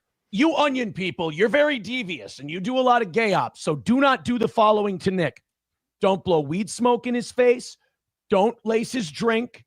Don't put booze in his beverages when he's not looking. Don't try to give him Coke. Don't try to give him any edibles or anything like that. Do not. He is on probation and he could go to prison. Like if he violates, he could do 21 months. All right. He already might do 30 days for talking way too much shit on social media because Aaron has said this a couple times. Wait, can you go to jail for talking too much shit on social media? This isn't the UK. Aaron said this a few times in the past week. He said, like, dude, they're probably watching what he's saying, and he better watch what he says because they'll lock him up. And it's like, that's not. I don't think that's in his conditions at all. No. I think he's allowed to say "fuck the judge and her mother." I don't think he can I don't think you can go to jail for saying something on your live stream, as Aaron's proven over the past year. He thinks that we like Nick. His whole thing has been Nick's your guy. Why is he saying don't go and sabotage your guy here? Hold on, you don't like Nick? Well, the whole you know what he's saying. Got him. I was planning on doing all this stuff anyway. I don't know what he's talking about. Right. It's funny. So don't get him in any more trouble. All right. He doesn't need any more trouble. He's trying to rebuild his life. All right. His channel died. He lost 90% of his audience. He's at the bottom of the barrel on LawTube. Okay. This is where it gets wild. This is where Nick is 100% getting to Aaron. Yep. Listen to this spin. That's like Ray Kroc being at the bottom of the burger business. McDonald's is at the bottom of the burger business. Who thinks McDonald's is the top burger? he's like, that's like McDonald's like making shitty burgers. It's like, that's their whole business. It's a real estate company. Like that's yes, we all if saw the only movie. I had a medical cannabis card. Sup, Dick? I left my sunglasses at your house. Oh, that's actually I know, Nick. I found them. That's actually Nick. But yeah, that's true. One of Nick's conditions is unless prescribed. So if he's got a prescription for something, he can have that. Right. I had the same. Go to med school before Hackamania. You just got to go to a strip mall. Dr. Steve will be there. We're good. Yeah. You can get. Thank God. That's got to be tough. Nick now watches. He looks up. That's the point up. Look at that. What's he doing? That's how he points up. Dude, whenever he moves, it's like he's like a French contortionist, like a Cirque du Soleil. Every time he touches anything or points, he's like, "Look at this." It looks like it's not like he's sucking a skin flute; it's a skin piccolo. Tommy in C2010 does the same thing, and I think he got it from wrestling, like a macho man or something pointing at each other. That's what this looks like. Right. Okay. I thought he was this is like a hand version of the hairs on his head. He's like, I got 5 hairs and they're all going in this weird. At all the people in LawTube. And as he looks up at all the people in LawTube, he looks at all the people that used to come to his channel. Now they won't. Now he's got one schlubby, seems like a decent guy, who comes on and looks bored. The guy looks like Johnny when he's had too much weed. He just looks bored of old Nick. Like when Nick's numbers are low, he's got 4 times, 5 times what Aaron has. Isn't that like funny? this is insane? He goes, Nick's co-host looks bored, like as bored as my co-host looks, is what he just said. He just compared his co-host to Johnny. Right. And dumb. Nick's been away for a year from his YouTube channel. It takes a while before the algorithm picks you up again. So it's doesn't mean anything right from the get-go. I happened to browse Karen Reed streams today. I found one that had 7,000 people watching, and Nick was the next with 3,000 people watching. So he's doing what he does to his numbers in reverse for Nick. Right. It's like, and you know, I haven't even looked at Rumble. I assume Nick's streaming on Rumble as well. So like, if we're doing movie math, we got to add all that together, right? Like, biggest numbers he's ever going to get, because people want to see how he came back. And as they see that it's cooked, it's fucking over. And I get it. Look, 2,000 people is more than 800. But you have to remember, my genre is shock jock. It's not a very big genre. He's fucking everyone covering this Karen Reed thing, they're doing 15, 20, 30,000 people. Okay. So we're to believe that niche legal conversation is a bigger market than morning radio shock jocks that are intended for the average, driver, working man. He's like, you got to remember, Howard Stern's in a smaller market than Rekieta Law. What? I also love that he refers to himself as a shock jock. Yeah, in 2025. That's he doesn't amazing. know what it is. That's what's He has wild. no idea what he's doing. We say this every week, but what is the show? I mean, he's the Steel Toe morning show. Morning shows can be like news and commenting on that, or like a morning zoo thing. He's neither of those. It's just replying to haters. I don't. Morning radio exists. Morning radio exists in every single city, in every single state, in every single market. There's 10 of them. So how many law tubers are there in every city, in every market on it? Like, it's so disingenuous to say that he's in a more niche market than LawTube. It's like, didn't Rekieta invent LawTube? Wasn't Rekieta one of the first LawTubers that kind of started the genre, at least on YouTube? That so did like the live streaming, yeah. Right, with the Rittenhouse stuff. So like, okay, did shock jocks and morning zoos start 6 years ago? I don't understand how he gets. This is so wild that he's about to tell you he's bigger than Rekieta. So this is how you know that Rekieta is absolutely mind fucked. Yeah. This poor idiot. And Nick's in the chat saying that his concurrent viewers on YouTube are 2,500 to 3,000, and then Rumble has 1,200 plus as well. So if you do the movie math, that's 10 times as much as Aaron gets. Just listen to this insane spin. People want to see how he came back, and as they see that it's cooked, it's fucking over. And I get it. Look, 2,000 people is more than 800. But you have to remember, my genre is shock jock. It's not a very big genre. He's fucking lost. Everyone covering this Karen Reed thing, they're doing 15, 20, 30,000 people. Honestly, the reason what limits his audience is his discussion about local shit. He loves to talk about Minnesota sports and what's going on with the weather and his neighborhood. It's not shock jock. It's St. Cloud, Minnesota. That's what's limiting us. Morning radio, whatever you want to call it. It's just it's a drive time talk show.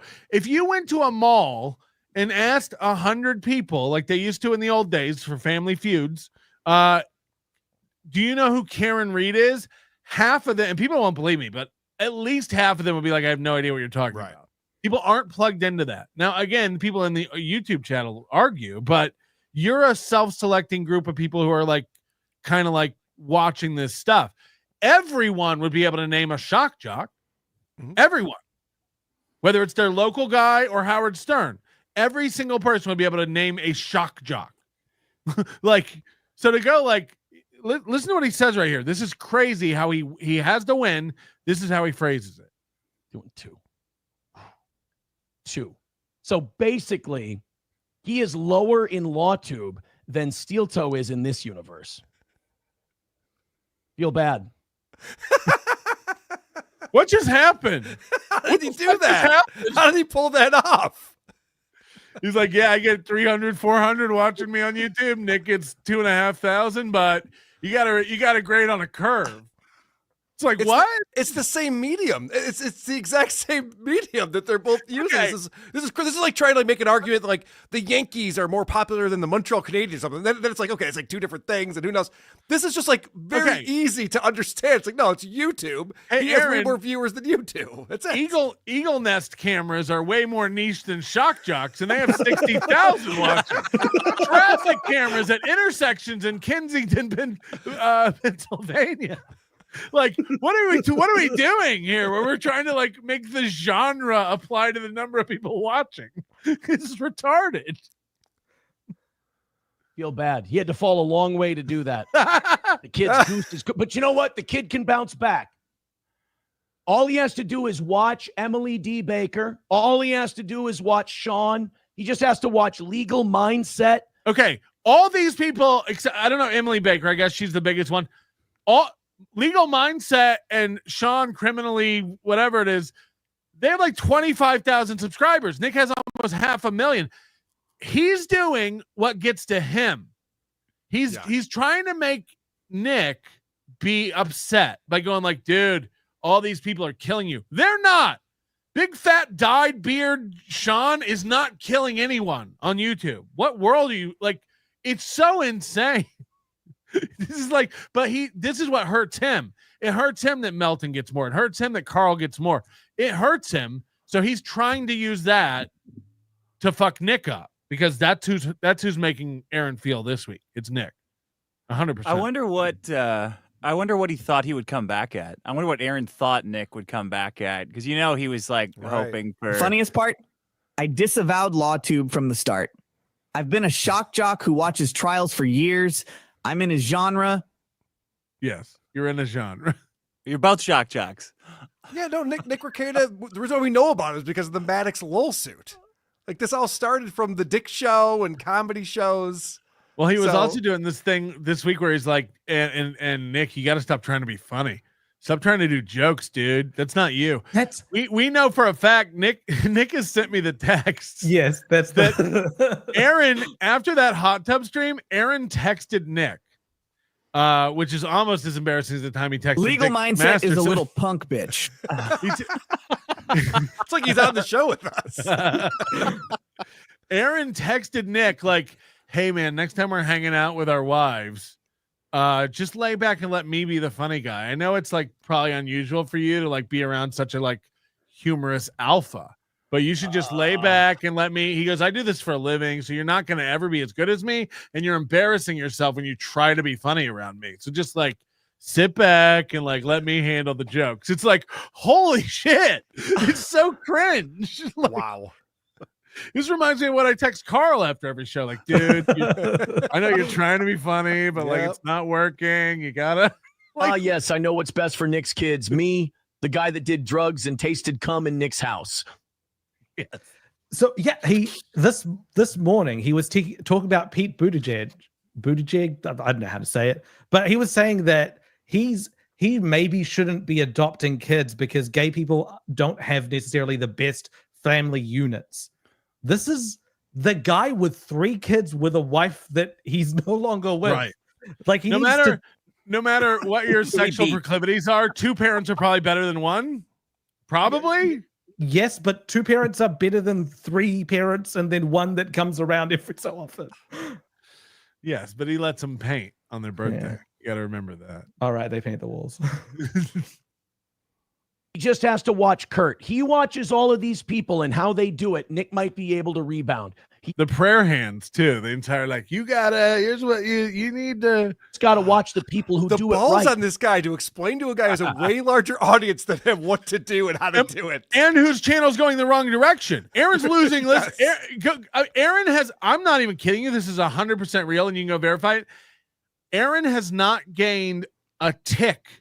You know, because you get like Moody always tells us, it's you can see 3 significant digits of a YouTube subscription. So we can see that Aaron has 13.2 subscribers. He has to get to 13,300 before we notice. So we can't tell where he is, whether he has 13,210 or 13,290. We can't tell, but he has been stuck at 13,200 subscribers for nearly a year. The better part of a year. That's almost impossible to do. It's insane. It's almost to impossible not have to not have movement new in subscribers. any direction, to be either losing or gaining. Yeah. After that year, after that whole year of fucking Who's Wife and Coke, everyone's everywhere. talking about him. He's the Everyone. subject of all of these shows, and nothing's moving. It's impossible. Every show has been. Yes, I see it. Every show has managed to grow off of the back of this drama. He's also except got for the his subscriber only chat, so you'd think that would encourage people who want to shit talk him to at least sign up and be a subscriber. Okay, so this is his YouTube channel. This is what's called the Ricada bump, not the one left next to his kid, but this is the one that when he started talking about Ricada, when he got arrested, he got a big bump of 2,300 people. And since then, he's gone negative a couple times. Wow. Yeah. So in 2025, he has not gained. That's what I'm saying. For the better part of the end of 2024 as well. Like it just he's gained 100 a week. He was towards the end. Yeah. He's not gaining 100 a week. He's been stuck at 13.2. It's been nothing since last year. It's nothing. Yeah. Like since how does that happen? November. If you want to look at views as well, he is where he was before the Ricada stuff came out. Well, please keep giving us advice on what we should be doing, Aaron. I appreciate it. Thank you. And then he said again this week, he said, like, look, I'm the biggest show in this corner of the internet, but like that's not saying a lot. It's like you're one of the smallest. I think you're beating Joey C and Karmic. Yeah, and also let's not forget he's also online live more often than any of us. So that right there should get him more views and more subscribers. He's just always on. Yes. He's so small that I'm worried he'll stop doing it. Like I just got into it, so I have this fear that it's about to be over. Don't worry. It's Don't worry. Come on, man. He Don't can't. go away. He's unemployable, and this is the only way he can get money. So as his back is up against the wall more and more, he's only going to start streaming more. Like that's what ends up happening. It's All right, getting better. Let's check in on the goal, and then we'll get into what he had to say about Moody and Karl. All right. Because there's some drama. Are we going to cover Will Herron? Because I'm so confused by this whole Will Herron thing. I've got all that. We can do it after this. Colin Madden says Karl Bart Simpson claims to have 2 mortal enemies. One of them is Sideshow Bob, and who is the other? Oh shit! I don't know the answer to that. Does anyone know? Isn't it Dr. Demento? It's definitely not Dr. Demento. I thought that was a throwaway joke in that when Bart says he has 2 mortal enemies. Maybe you're right. Maybe you're right. Chaos Queen, one day we will get rewind. The chat will win. Never. Not over here. King Louie, Aaron will have Spinal Tap Stonehenge with his sign. Lower them all in a ring. Oh, God. Ray Perbutt says people will be threatening violence against women if people don't see Vinnie Paulino tomorrow at the Comedy at the Carlson. That's Yes. right. It's going to be an uprising. Mike, shitty internet provider. What were you hunting for, Moody? Did the gun recoil and hit your forehead? Seems like you need to work out more because your forearms are. Just do it. By the way, I met Mike's. I think I met John, shitty internet provider, when we were in Florida. Maybe that's a different guy. We were hunting for deer and also goats and pigs for pest control, but yeah, mostly deer. Mike, shitty internet provider, gifting 5 memberships. Thank you very much for that. We appreciate that. That's going to help us towards our goal. We have 27 gifted memberships so far today. Deep Service member for 19 months. When you said Brennan's name, he lost his shit. Sniping ya. Eat a dick, KB. Oh no. Turd Burglar member for 6 months. Karl, know any clubs hiring doormen in your area? If you want to get the Kiki action. B Smiley, Aaron's numbers would be even worse if Melton wasn't lazy and still streaming in the morning. We remember how bad his numbers were right up until the Ricada arrest bump and Melton quitting mornings. Yeah, but see, the thing I've realized is, like, when you work for yourself, who wants to set an alarm and get up at 5 a.m.? Aaron's the only one still thinks he's on the radio and he's got to be on at 6 a.m. He's like, just in case they call. Yep. Yeah, the same way. They might call one day and I got to prove that I can get up at 6. Cole Martin, thanks for becoming a member. Legion of Skank says, anyone want to chat about this scumbag calling someone's place of business and trying to get him fired? Fair game, I guess. Yeah, we're going to talk. We'll do that. We have some Will Heron evidence to share. Will Ferrell. Dirnbag says, greetings from Minnesota. I'm a lifelong radio nerd and I never heard of Steel Toe until he couldn't get April off. He'll never be a big name like Patrick Royce or Joe Suchere. I don't know that one. Kelly Jean member for 20 months. I hate Patrick and his no rewind. Some of us have to pause it. This is why I pay for Karl's Patreon and get free memberships from Big Sauce. Thank but you, look, Kelly Jean. if I have Overdose and Overdose Light, you can pause and replay on them. So your argument makes no sense. Hey, she was making some good points. All right, Shut the fuck up. Karl's Patreon sucked, and I hear they leak your data. I hear they steal your data and they be leaking it over there. Tim Bollinger says, I'm in the butter eating contest, Karl. So Tim Bollinger nice, Tim. is going to be there. Maybe you should do it, Karl. Maybe you should join in. I'm out. Joke's on you, dummies. Chef Dan saw my Velveeta bit and bought the leftover hunk for me for a hefty price. Put it in the daily onion, basil, and Velveeta soup. Dude, it was delicious. Velveeta is made from ingredients including milk, canola oil whey, milk protein concentrate, milk fat, sodium phosphate, and less than 2% of salt, calcium phosphate, lactic acid, sorbic acid, sodium phosphate. Oh boy. Jesus. And less Christ. than 2% of salt, calcium phosphate, lactic acid, sorbic acid, sodium citrate, sodium alginate, enzymes. The AI and knows colors. when to slow these things down. Also too, makes a doesn't hell it? of a leather conditioner. By the which way, stains my fingies. Rest in peace, Goldfolds. I think we think he's gone. dead. Cash, remember, Shock Jock numbers are counted like dog years versus law streams. One Shock Jock stream is 35 law streams. Right. So I he's didn't winning. know that. Just a quick ding bong ding for you boys. Love you, Wang. Love you, Wang. My head doctor said small vocabulary is a sign of low IQ. Just another cope. This cope fest is nothing but coping and seething. Cope. Subscribers can't even see other subscribers' comments. That YouTube chat is completely whitewashed. That's insane if that's true. How does that work? Subscribers can't. What if you could chat but not see other chatters' comments? Is that an option? You guys all thought I was straight because I married Kiki? Prank! Yeah, I'm gay. As the day is long, she can fuck whoever she wants. I'm trolling for dick at Port Authority. Nightly. The numbers are real for some people, like my numbers. I make bank on Rumble. Other losers get nothing but Indian bot traffic. Sorry, Moody. Yeah, Nick's been flexing on us in private and showing us his income on streams, and it's pretty impressive. It's fucking insane. Naturally negative. What is up, my skibbity rizzlers? Welcome to the folds, Dick. Your affinity for pigs precedes you. Is it any shock that Aaron's favorite chat is an empty one? The toe does come from radio. Yeah, that's a good point. I guess that's true. The idea that there is no such thing as bad publicity died with radio. If the whole internet is laughing at your cook prawn addiction and you're hemorrhaging money, that's bad publicity. Why do I have Amy on my channel? Moody. That's not Amy. Who is that? That's Lady K. Oh, okay. I can't keep up. Hear the rhyme of the ancient mariner. See his eye as he stops one of three. Mesmerizes one of the wedding guests. Stay here and listen to the nightmares of the sea. Whatever you do, don't tell me you're a bouncer at a comedy club, because I will have to let you slip it in while Gino watches. Jesus fucking Christ. Frank Niebla says, so now he's a shock jock. Remember that time? Remember when he cried that his show was a real show talking real issues? Who moves the goalposts more than this clown? I'm a shock jock, like Katy Perry's an astronaut. Yeah. Law tubers ain't got shit on me. Only Viva Frey and Bobby Barnes are my boys. The rest can all suck my big Hungarian hog.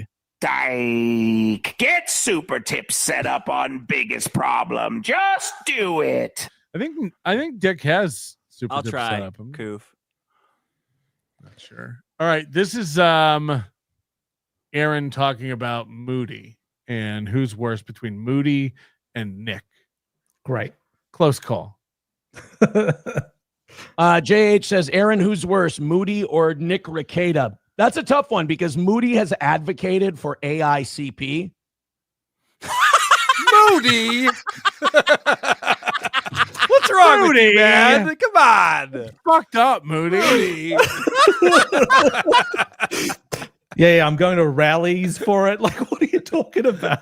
By the way, it's like I love that anyone. I just brought it up as a topic of conversation, and now I advocated for it, and now they're somehow transferring that onto you, Moody. Like I've never advocated for it, you've never advocated for it, but that's the rumor. PDF files don't advocate for it; they keep their mouths shut. Right. I wrote like 4 paragraphs as to why it's bad, because it harms children. It doesn't actually, because you need like that content in order to generate it, and it doesn't actually help alleviate pedophiles, because all I heard is you wrote 4 paragraphs saying it doesn't satiate your craving. Imagine writing 4 paragraphs about this. Well, I guess like advocates for it say that like it might help curb those urges for them, but they use it as a stepping stone before hurting children, so it doesn't actually stop it from. But hold on a why second. would anyone advocate for it? Moody, doesn't Aaron think that Nick's daughter was doing his cocaine, that Nick was giving his daughter coke? Yes. And yet you're the worst person, he just realized? How is that possible? I don't know. No, I think he thinks Nick's worse. Let's hear him out. Okay. And Nick had a drugged kid. Oh, yeah. Okay. There you go. I think having a drugged kid from your own cocaine stash Shit, I'm is thinking probably like- worse than just I'm thinking like Aaron advocating now. something. So I would say Rekieta's probably Guys, worse than Moody. I'm safe.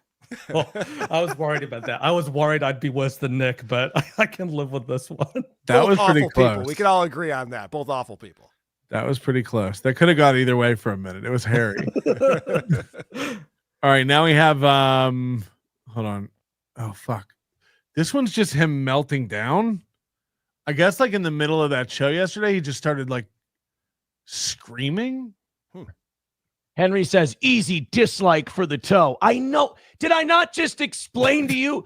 This is what I mean, guys. I can explain it right to their faces and they can just walk right into it. Did I not? Henry is case A of how easy this is.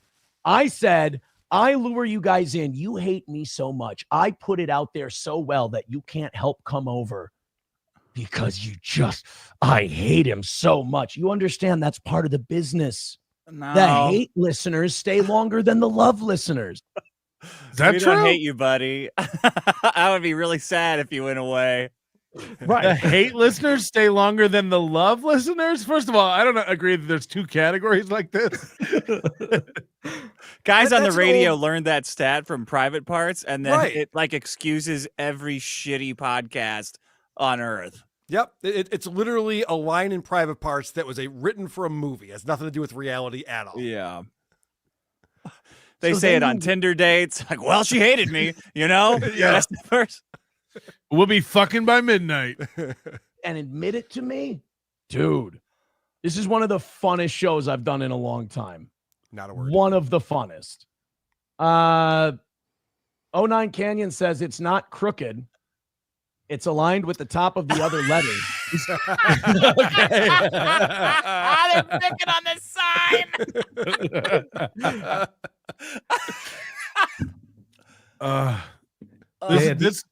The S, the L, and the O are not in line with the other letters. It's so good.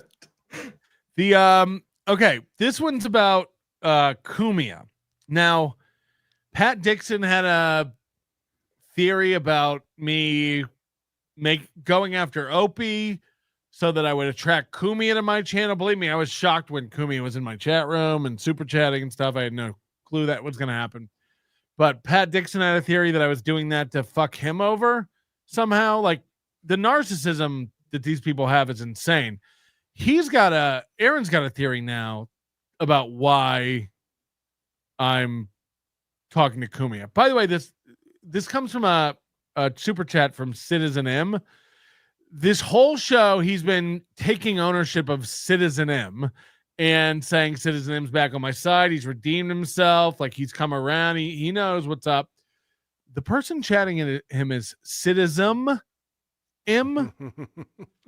He can't read. Wow. So he's like, he either like knows it and he's being a coy little fish, or he's like, I think he doesn't understand that this is not really Citizen M. But I think it's a bit.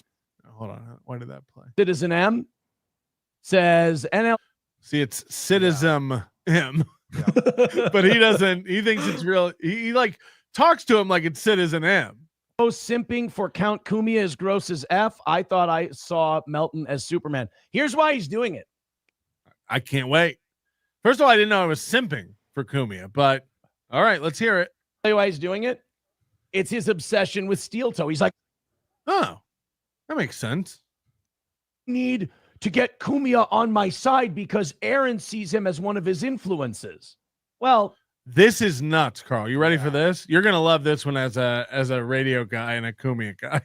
Sorry, Patrick, but I already worked on his network. I've already had him on my show. I mean, really, the Aaron Kumia arc is done. It's been completed. Is that how Jim Norton feels? The arc is done. He doesn't like you. Can you even fathom saying that? Like, dude, he's done my show. I've done his. We're good. What else? What else could we possibly do together? Oh, you guys, it's like kids on a playground. It's like, oh, you got Anthony Cumia for the Super Nintendo? I've clocked it. I've beaten that. I'm done.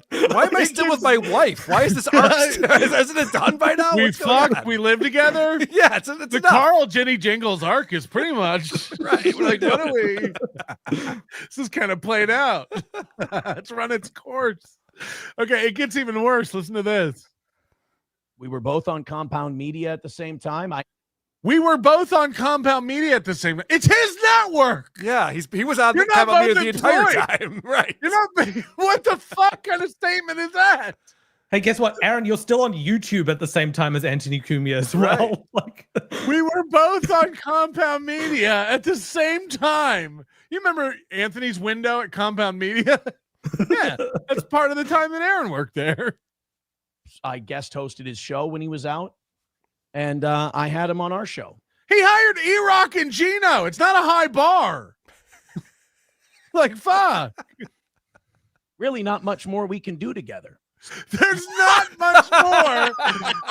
Again, imagine he invites Jim Norton on his WABC show, and Jim's like, dude, we were at Compound Media a couple times. We did XM satellite radio together. There's not really, it's run its arc. The Jim Norton Anthony Cumia arc. What would two radio professionals even do together? I can't even think of something. The genre has been pushed to its limits. The shock jock genre, the niche genres. Every avenue's been explored. He's just murdering everybody this week, dude. He's killing everyone. We did Hackamania last year. It's run its course. We don't need to do another one. Patrick, if you'd like the second shot at it, go ahead. But so basically, he's like, Melton, you can have my leftovers. Enjoy that Cumia stank. Remember, you're only doing it because of me. I wasn't aware of that. That's a new one. that I didn't know. This is a personality disorder. The fact that he thinks this is all a grand scheme that he's the center of. Yeah, that Pat said And the it's one same that his thing. He's audience like, shares. It's like if they're responding to that, they're like, "Oh yeah, Yeah. that totally makes sense. I know someone exactly like that." Like, okay. all right, now Karl, I know you've been waiting for this. This is he has some thoughts about you. Okay. Where it says WATP is Jocktober recycled. It's a hot take. Yeah. Nobody's ever said that about your program. You ever heard this? It's literally the first thing I say when people say, "Why did you start this podcast?" I said, "Because I love Jocktober and I was influenced by that." Yes. Wow, he admitted. It's like, okay, WATP is Jocktober if only Opie hosted it. Because like Karl's not a funny guy. He's not an entertaining guy. He's an IT nerd who just wanted to do a podcast. Were you in IT? No. He's brought this up a few times. He thinks that I was in IT. Hold on. I was not. I think I'm getting like maybe Marketing? advertising, marketing from digital maybe the marketing. Yeah, it's very buying- good. Moody. on the I never buying talk side? about it. I From the never buying talk about side, it. But yes, right? I was in digital marketing. Yeah. On the buying side, right? Correct. A big Opie and Anthony fan. So we went, well, I'll just copy what I see those funny people doing. He learned very quickly he had to have other people on with him because he's not a funny guy. Why did you have other people on? Well, hold on a second. I learned quickly. Did I start the show by myself and then start inviting people on? I always had a co-host from day one. What is he talking about? Also, Aaron only picks unfunny people to be on his program because Right. he's afraid of being showed up. Aaron surrounds That is himself true. with Johnny Crutches and Matt. They're not even average. Like, because we all say this thing, like, you know, my whole friend group growing up, everybody I knew in high school was funny. Everybody I hung out with, they were all funny guys. Like, Moody's not a comic, but he's a friend of mine. He's a funny guy. Like, we all have people in our lives who are Especially very when he funny. tries to go hunting. It's very funny. Yes. Slapstick. But like, so you have to purposefully go out of your way to find people like Johnny Crutches or Matt who are complete duds. You know what I mean? Not everybody. Like, well, you found producer Chris, but other than that, you know, just flat co-host.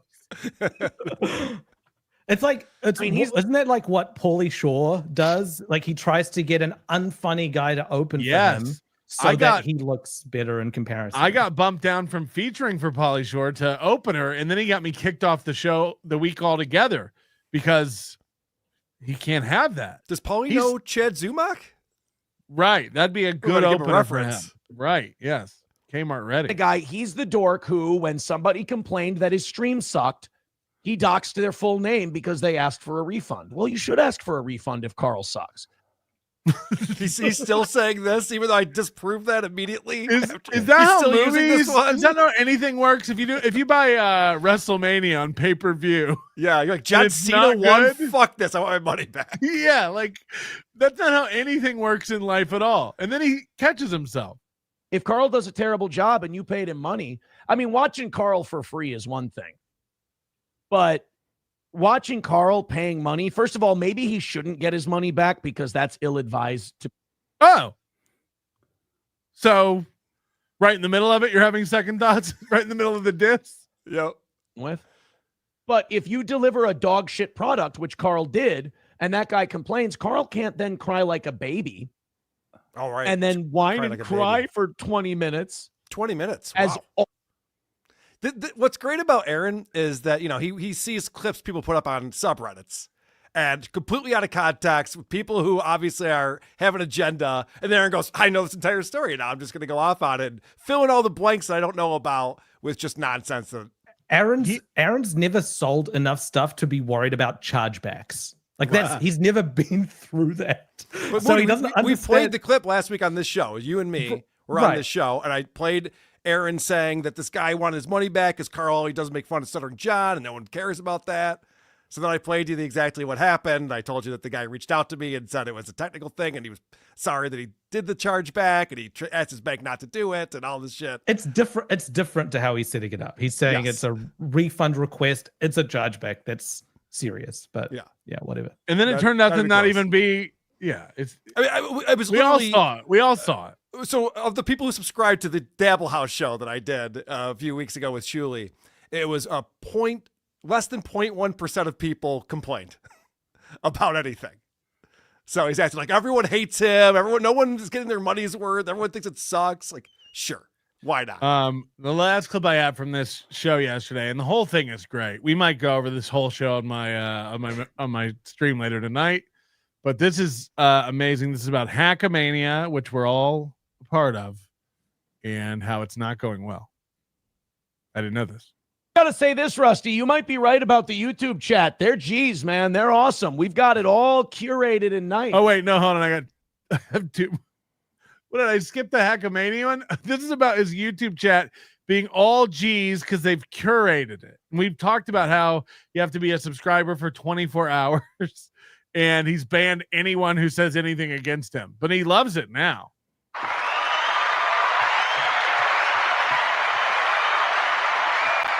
We got a supportive steel toe crowd helping us with all these scalps today. We need help carrying all the scalps that we got. Oh my God, about 300 checking it out on all our platforms on a barely announced bonus fuck around episode. Thank you guys so much. So 300 is impressive then? Okay, cool. Good to know. I didn't realize that. Fuck, I didn't. Yeah, this is a new type of show though. The Shock Jock at 800 is amazing. This is a bonus fuck around show. So on that scale, barely promoted, is right? So 300 is amazing, right? This is the one I wanted. It's like the selling out, this Square Garden. Sorry, this is Hackamania. Sorry. A Chevy fan says Hackamania is dinner for schmucks. Did you see that event is failing so hard that they have to try and find more revenue in the form of a $250 live stream? Now, first of all, we don't have a $250 option. That was the Dabble House scam. I did that. You had a $250 live stream? Yeah, we let people be executive producers for it. But they didn't even get anything extra. Okay, here's what we're doing at Hackamania. Oh, fuck off. Just so everybody knows. You stole my idea. Now you're calling me out for it. Yeah, of course. You told me to do it, and we're doing it. And by the way, anybody who hates this, you can blame Karl for it because he's the scammer. He has the marketing mindset. He's the IT guy. He comes up with all this stuff. Hackamania, you can buy a live stream ticket right now at hackamania.com. It's $30. For $30, you get access to all the shows. You can watch This Little Piggy live. You can watch Biggest Problem in the Universe with Dick and possibly even Vito. You can watch the last weird medicine ever that Dr. Steve is going to be doing. He's got a lot of great stuff planned for this. The Creep Off, which was one of the sleeper hits last year with Vinnie Paulino and Karl as well. Nobody Likes Onions live. I'm actually planning a show this year. It's going to be amazing.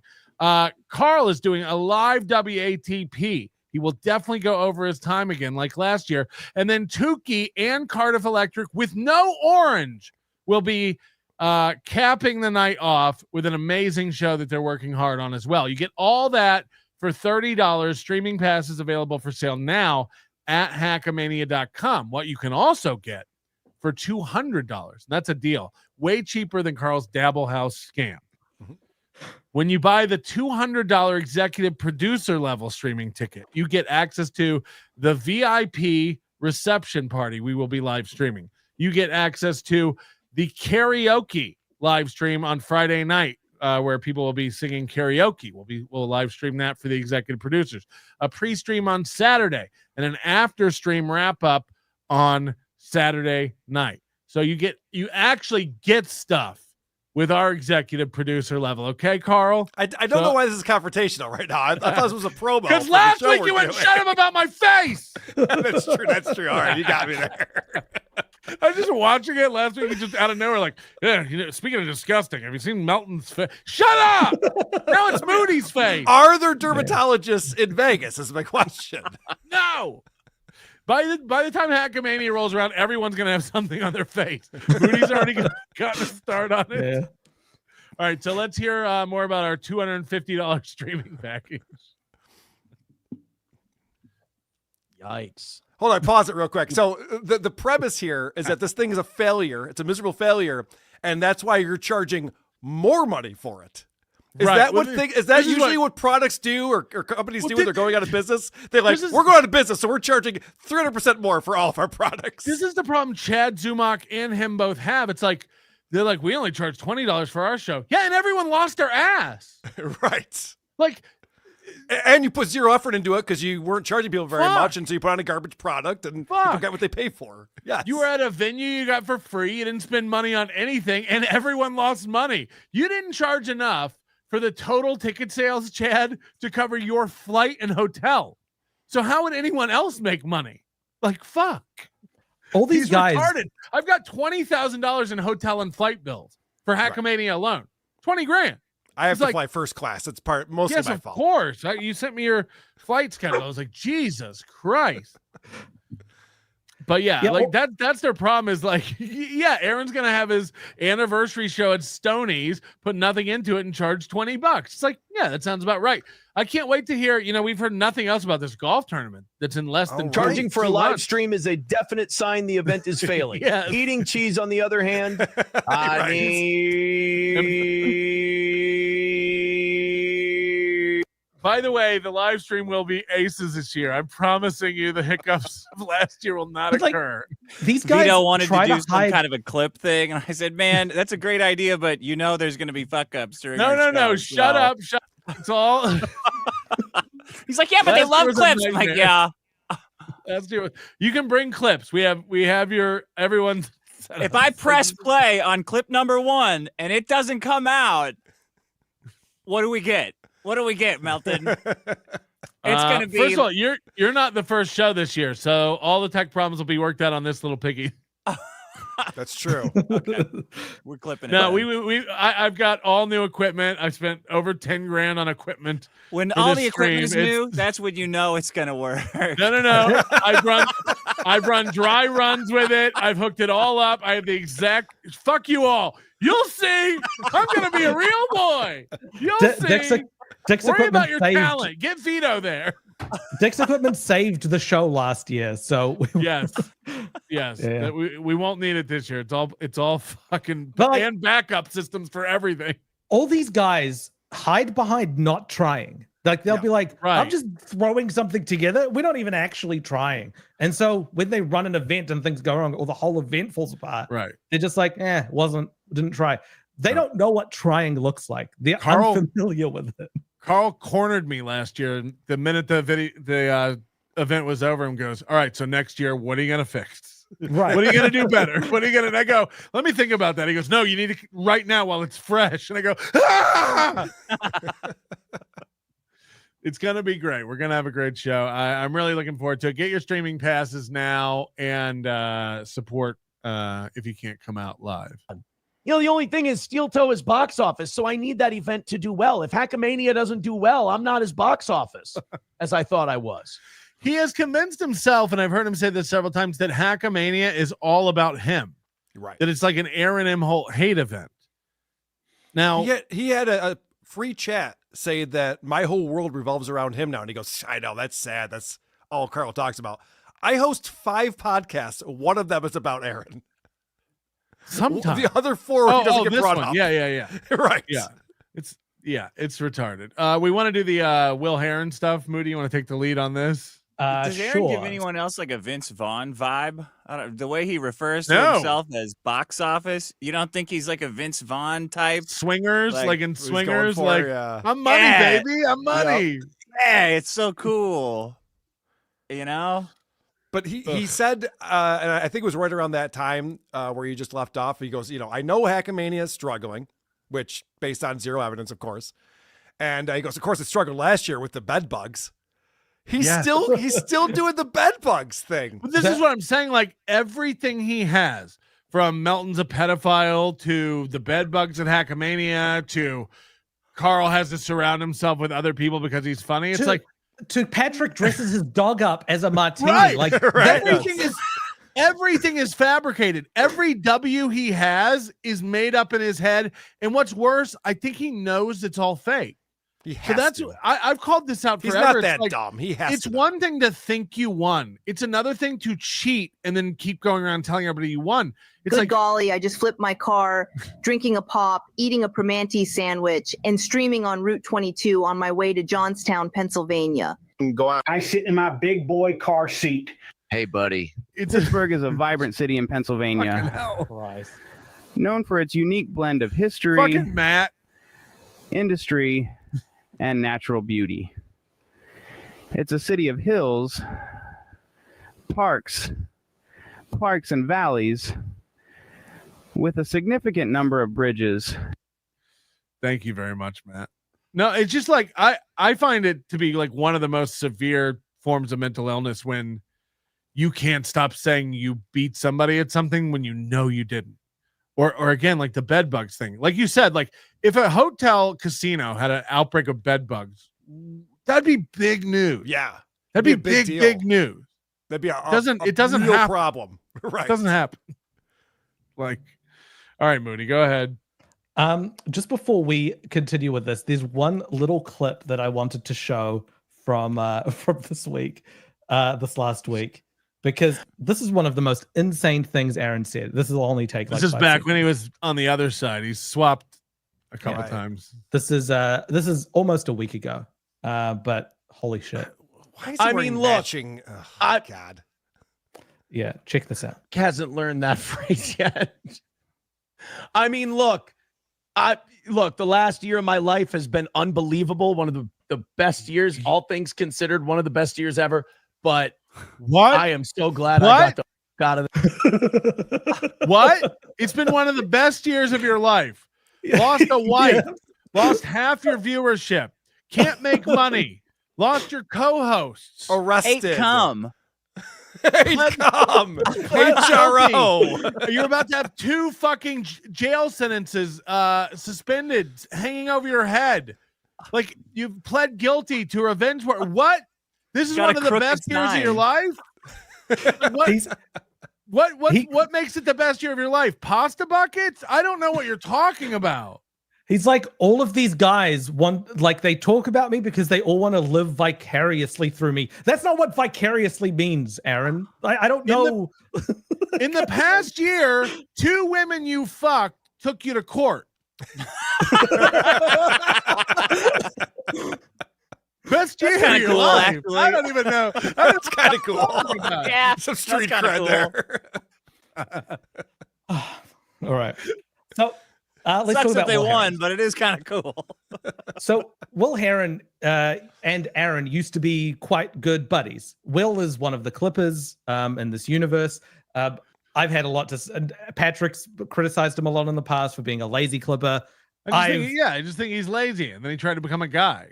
I've not really liked Will because he lets Aaron get away with a lot of stuff. So Will comes from journalism. He's a sportscaster and just basically repeats what these people are saying. So by the way, Will Heron's a big dickhead too, by the way. I don't know if you no, he's a big fan of Dick Masterson. I don't know if you know that or not. But that's how he's kind of discovered all of this this world was through the Dick show. So Aaron really liked Will because Will would repeat his lies and not really question him on that. And Will had a woman, Kay, who he would bring on the show to talk about Nick's court proceedings throughout this past year. So Aaron was lapping that up almost like cum. Right. So earlier this year, Will started to talk to Nick behind the scenes and get intel from that and start repeating it the same way he does with Aaron without questioning him. So Aaron started to get really pissed off about that because Will had betrayed him. And as we know, Aaron's a vengeful guy. And so at the beginning of March, this is where this clip is from. Can I? Yeah. I did get an interesting piece of intel from someone. This is it's interesting because I did warn this person about this. I said, look, man, you got a lot to lose. Like, I wouldn't be getting involved with these fucking losers and these bums and these internet retards. Like, you're going somewhere. Like, don't get involved. We watched that initial one and I think we agreed that it seemed like a threat with him saying, you've got a lot to lose. You should stick to your job and that sort of stuff. Also, again, just so you know, this is fake. He's telling a reporter in Louisiana he's going places. Right. Yeah, 60 minutes any day now. Yeah, it's like being an editor in chief of a local newspaper and being like, you've got a real future. You don't. But this is someone updating Aaron about plans they have to mess with Will's life. Someone just informed me that people are compiling a bunch of information about Will's alignment behind the scenes with Melton, Nick, and the Dabbleverse. I don't know the details, but this person thinks that it could get Will fired from his real job. I told Will Heron along. I have never conspired or teamed up with Will Heron about anything. And again, I've said from the beginning, I think he's one of the laziest Clippers out there. I assume he's a normal guy. I assume he's a nice guy and nothing against him. Aaron thinks anytime anybody's against him, they must be working with me. That's the truth. And that's what's wild. It's like, I don't do anything to the guy. I'm not behind the scenes conspiring to do shit. Even with Nick, like Nick and I, half the time Nick and I even communicate, we're just laughing about something else, not even to do with Aaron. But Aaron's so paranoid, he thinks everyone's teaming up and doing things to him, calling places, emailing places. No. I've never spoken to Will till this week. Like that's, I just don't care about Will, right? That phone's blank, right? Like the lock screen is on and it's Aaron just doing it. Aaron's putting it together, right? The call is coming from inside his head. I warned somebody just texted me that they're about to fuck Will Heron over big time, and I knew that was going to happen if he kept doing that. He does that all the time. He can't put his phone down. It's like, this is a pro show, right? Guys, I got to run. Thanks for letting me be on here and obsessed with seething hatred about plug your Aaron. stuff. Come watch The Biggest Problem in the Universe tonight in like 3 hours, and patreon.com/The Dick Show. You can check out Karl and I's newest crossover episode where we made fun of, 5 fat women, but it felt like 20. 2 hours of solid fat jokes. See you guys at Hackamania. Bye. Bye. And live.dick.show if you want to get tickets for Boston, June 21st. We will be in Boston, the City Winery. Let it breathe, Karl. All right, let's continue. Shit. I know you think you're going to make all these internet friends out of this stuff, but I'm telling you, dude, these people will burn you down in a heartbeat. This will only cause you problems. I get it. I know that maybe your TV career isn't moving as quickly as you'd like. I was that way in radio. It's not going as fast. Why does he think he should give advice to people? That's the weirdest thing. It's so unnatural. You have this guy, you're just like, dude, you shouldn't do this and you should do that and you shouldn't. It's like, right. Why? Every step you've taken along your entire career has been the wrong step. Also, you just contradicted yourself. You're like, dude, you should stay away from this. You're going places. You're doing a lot of stuff. You got a lot going on. Now it's like, look, I know you're frustrated because your career's not going anywhere and you got nothing coming up. It's like, well, which is it? Which is it? Yeah. Also, he accuses us of seething. He calls this a seethe show. We laugh for the majority of it, but I don't think any of us have made this face. No, I know. I didn't It's just never happened. But he's actually upset at Will, and he's sending him a stern warning here. He should, if he actually cared about Will and wanted to stop this, would say, please, no one fuck with Will. Like, this is not, I don't co-sign this. Don't say, this would have been the time for it. Instead, we get this. If I can get something going on the internet, people already see you as kind of like a drunk guy who's silly, and they kind of see you as a pawn. They see you as someone who's kind of being used or a propagandist. And even worse, now some of these people are starting to fuck with you. I'm not for it. I don't like when people fuck with you, but I also. Is anyone more of an alcoholic than Aaron? And all he does is accuse other people of being alcoholics. It's like one of his go-to insults for people. Nick's got a real problem with alcohol. The minute you got out of court, you had to go drink to celebrate. When the minute Nick got out of court, you posted a picture of you drinking to celebrate. That you're an alcoholic, Aaron. I'm positive of it. My parents were alcoholics. My grandparents were alcoholics. I know alcoholics. You're an alcoholic. Like, it's so wild that that's one of his go-to things for people. Is like, yeah, he can't stop drinking. People already see you as an alcoholic. It's like, they don't. It's the world he knows. So that's all he can draw from. So no, you can't fight that storm. You can only protect yourself from it. So yikes. That sucks. I wouldn't put my neck out like he has, but I don't know. Maybe he thinks he'll get friends or some kind of maybe a party invite. This or is something. the other thing that Aaron does. I don't see other people do this. He's literally having a one-to-one conversation with one guy. He's pretending he's doing a show, but he's not. He's just talking to Will directly. I don't know, man. I wouldn't do that because what's going to happen is, this bad thing that's going to happen that I may or may not be responsible for. So I don't think I would do that if I were you. It's just like, are you going to do a show again at some point when we go back to the show? Johnny's captivated by it. I think he's asleep. Ow. No one can follow this too. That's the other thing that's so annoying about Aaron's show. Because the reason why I came on here 2 hours ago and asked like what's going on 2.5 hours ago, and that's what's going on with Will Harris, because I don't know. Right. I don't understand because he's so vague about everything that he says. Anyone who's watching this can't follow along. This is, as I said before, this is an ARG. It's an alternate reality game. You don't just get one source of all the information or the narrative. You have to go to different sources. You need to meet people. You need to talk to them to uncover the overall narrative of the story of the toe. And that's what we are trying to do here. Right. I mean, I saw a clip of him talking about Will Heron that I think Stale on 19 made, or maybe it was Doom.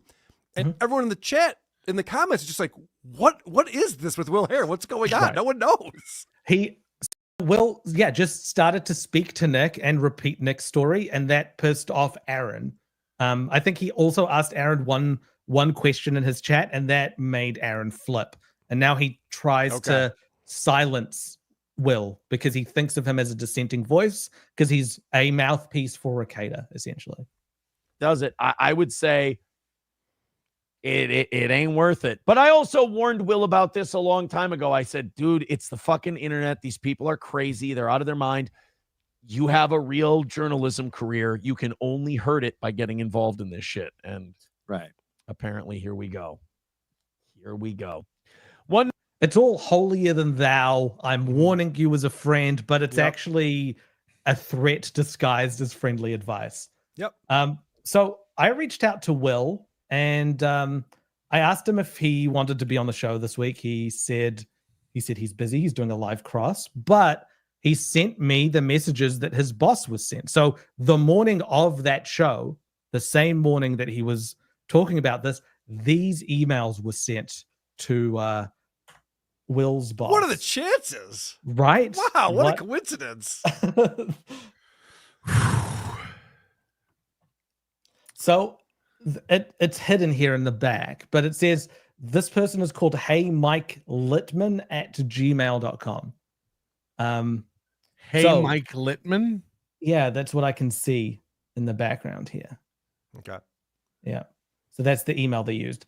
Since August, your reporter, Will Heron, has been reporting for KADN on the story of a YouTube lawyer and father of 5 fighting felony drug and child endangerment charges after being arrested in May with his wife and a woman with whom they were in a polyamorous relationship. See? That's a mouthful. That's that's a imagine getting that email as a boss at a company and being like, what now? Yeah, I'd have to read it 5 times and be like, okay.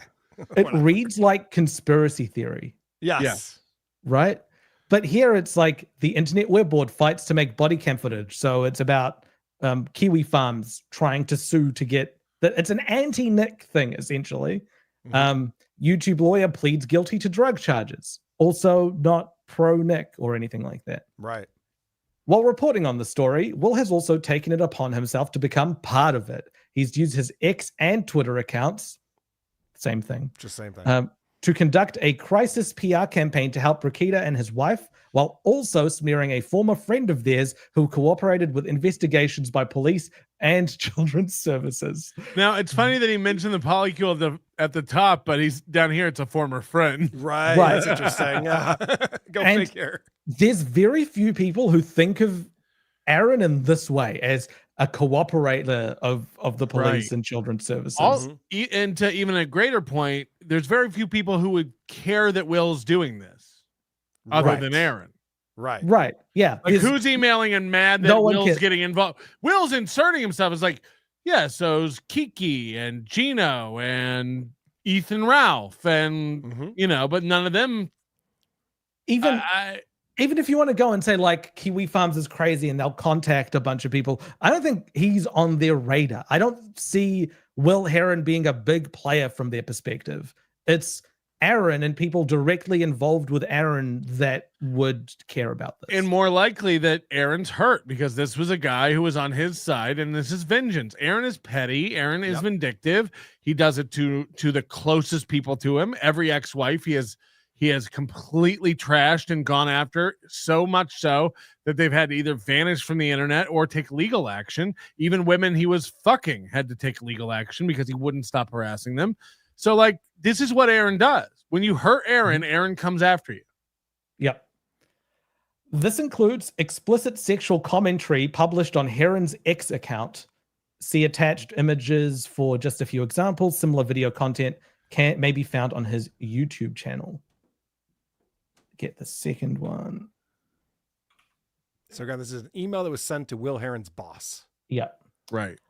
One of the Recader children, aged only 8 years old at the time, tested positive for high levels of cocaine in her system. Multiple mandatory. So in her, all of this, there's no one that, it's always been one of Recader's kids got tested positive for cocaine. No one really mentions the gender of that kid. It's very specific here. Saying her, I think, is like someone more involved in the situation than they'd like to let on. It could be a Kiwi Farms logging nut Could be as well, but sure, but it feels weird to say her. It should be in their system. Again, this Like- whole thing seems like, well, why do you care what Will Heron does, and why are you sending this tome of text? And also, you can just say, like, one of his daughters is very popular at school. It's the same thing. We get it. Multiple mandatory reporters and extended family members testified that the 5 children were underfed, unbathed, and asking for help securing food, despite the fact their father is famous for being a multi-millionaire YouTuber. Yet Heron, that reeks of like jealousy, right? It's like yet Heron, misspelled, has taken it typo. upon himself to heap scorn on those who helped the children, referring to them as rats and snitches. Again, see attached. He hates that. Whoever wrote this hates that Aaron's being called a snitch. Right. But this reads way better than something that Aaron would be capable of writing. So I don't think Aaron. I don't know about that. I think Aaron specifically wrote this, and this misspelling means that AI wasn't used to generate it. So someone wrote this out as normal, I think. Worse, Heron has been conducting oppositional research to help Recader and his wife pursue a bogus criminal case against the former friend who cooperated with police and children's services. This is in retaliation for the former friend giving truthful testimony to authorities. Is it bogus? I hate that he gave truthful testimony. I'll get him. Well, let's talk about what a bogus. What's a bogus criminal case? Like, I can't get either of you guys arrested tomorrow. You know what I mean? Like, there's no such thing as like a bogus criminal case. I mean, there are such things as bogus criminal cases, but it's not like I could just put that on someone. I don't need to tell you that this is extremely unprofessional behavior that soils the KADN brand and drains Heron's work of any credibility it may otherwise have had. I trust you will put a stop to this shameful conduct effective immediately. By Heron's own admission, he has a serious drinking problem and needs help, but that is no excuse for such egregious professional misconduct. Oh, I mean, that sounds familiar. Throwing that in at the end is very much a. And by the way, if you're not upset about this, at least fire him for being a drunk. Also, he's an alcoholic. Right. Aaron, again, this is like, it reeks of Aaron. Yes. Right. It just doesn't sound like his writing voice. And So- this came out the morning of the show you just showed us, Yes, where Aaron's the going, morning. just so you know, man, something could happen. People Yeah. might reach out to your job and try to and get fired. all this week he's been going on about how he's you and your boss are drinking buddies. You just drink and you're drinking McDrinkerson. It's like, okay, The people reason I like to don't think drink. The reason I don't think it's AI, it doesn't have M dashes in it, and also it has misspellings of Will's No name. one thinks it's which- AI. Move on. Yeah. Someone wrote that email deliberately. Yes. In classic Will Heron view, this is what he's famous for. His clips will have notifications pop up. So he took a screenshot of this email while he got a notification from BYB podcast. So, Oh, is that what that is? I was confused about that. yeah. Okay. No, he got an. Jeez. This is the type of clipping Will Heron does. He's always got notifications going. That's funny. So this is breaking news. Recader Law estimates the amount of his semen that Aaron Imholte ingested in the Dabbler YouTube chat. Want to get your mind blown? Ask how Nick knows about Aaron licking it off. I wonder if Will Heron knows what I know. Yeah, I was wondering the same thing. Okay. So Hackamania, baby. So a couple days later, Will gets these DMs from Aaron. I'm proud of you, dude. You're being very smart. A lot of people in your shoes dig in, get stupid, get prideful. You've got a career and a good gig. These animals can only kill it. Not to It'd be mention, awful if something happened to it. right? Not to mention butting up to someone who has child abuse and drug abuse on their record. You are above us. You have more than we all do. I don't think he's got drug abuse or child abuse on their record. He's got drug possession, no child and anyway. Right. I talk with radio stations all the time. They all want to be doing what I'm doing. Just What? like you. What? Every radio station wants to be doing what I'm doing. Begging for money. Just like you with TV and internet, you want to be doing what we are doing. You don't. So this is all good boy. Yeah, good on you. But it's for also saying it's that. also what Aaron always says. If someone is against Aaron, he always goes, "You got to get off the internet. You should not be on the internet. That's no Right. good for you, man. Don't do it." Yeah. Having the safety of a company that platforms and pays you is always better. I'm impressed with your conduct lately. I'm going to call Good bullshit on that one. Well done. Well done for stepping back. Being You self-employed did. is You way did better what I than working told for you. a Keep company being that tells you what to quiet. do. Keep being quiet. Yep. You're doing so great at being quiet. Don't associate with Nick. Don't associate with me or any of these other pigs out there. We can't do anything for you. We can only hurt your career. That line. Yeah. We can only hurt your career. That's a threat. Of course. Yeah. What's the time on this?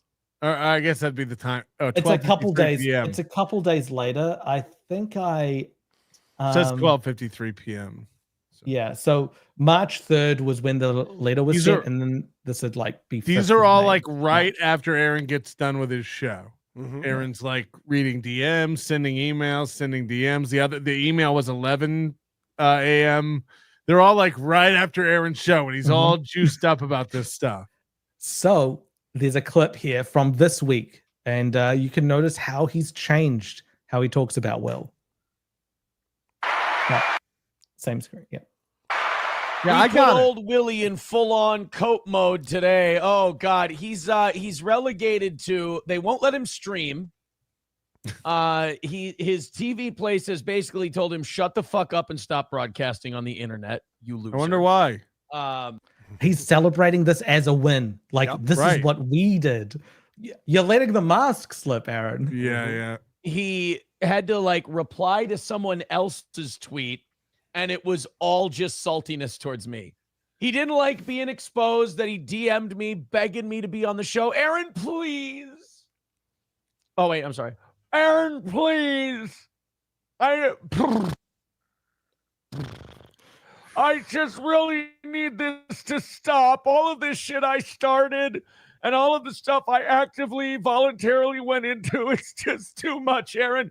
Please let me come on the Steel Toe Show. Pause it. This is such a bitch move by Aaron. So the guy that Will goes, "Hey man, can I come on the show and clear the air, let you know what's really going on?" And Aaron goes, No. I'm just going to change everything that you said and pretend that that's what reality is." Yep. Cool.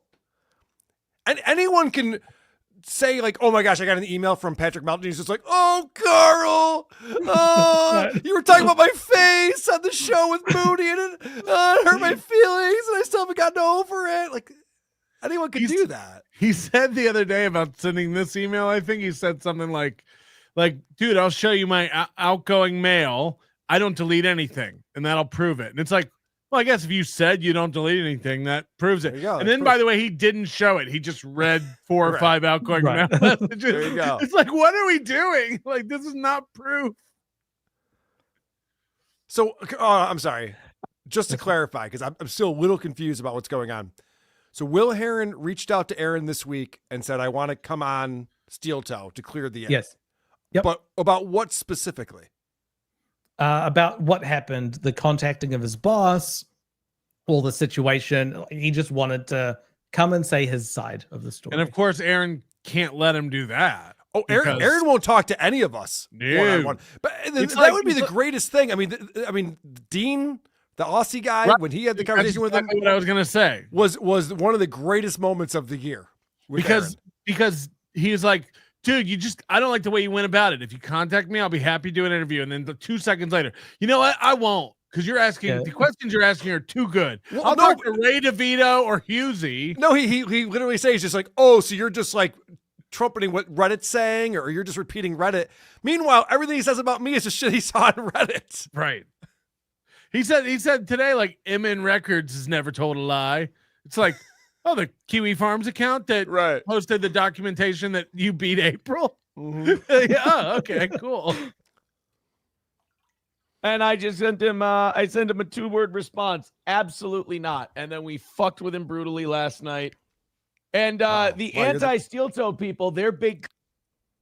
Sorry. How is that a win? How is that a win? He's just like, yeah, the guy wanted to come on and say his piece. And I said, absolutely not. Only my reality exists on my show. Like, yeah, that's not great. Because he's asking Aaron for something. So Aaron is in control of the situation now from Aaron's perspective. Yeah. Hold on. Real quick, Karl, to what you said about like, does he what does he mean that of the bogus case against him? This is on Reddit.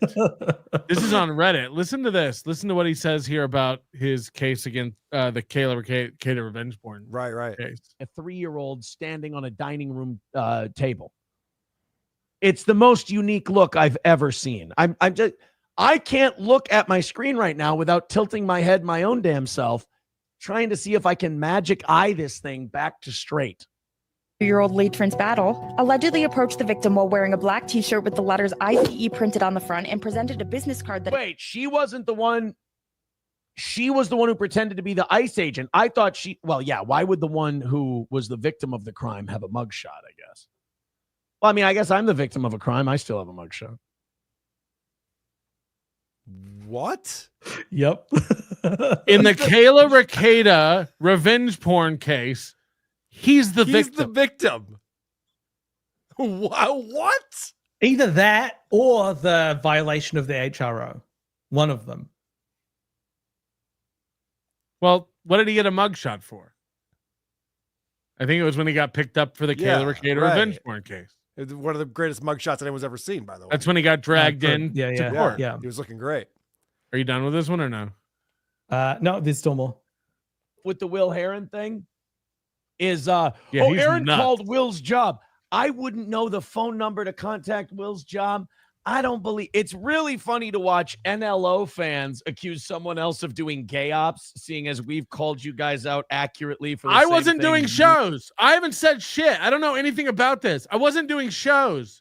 What are you talking about? Also, what is that flex? I wouldn't even know how to get the phone number. You wouldn't? For a TV station? You wouldn't know how to find the phone number for a TV station. Are you retarded? Yeah. Like, what do you mean? You don't know how to Google? You don't think they have a website? What do you mean?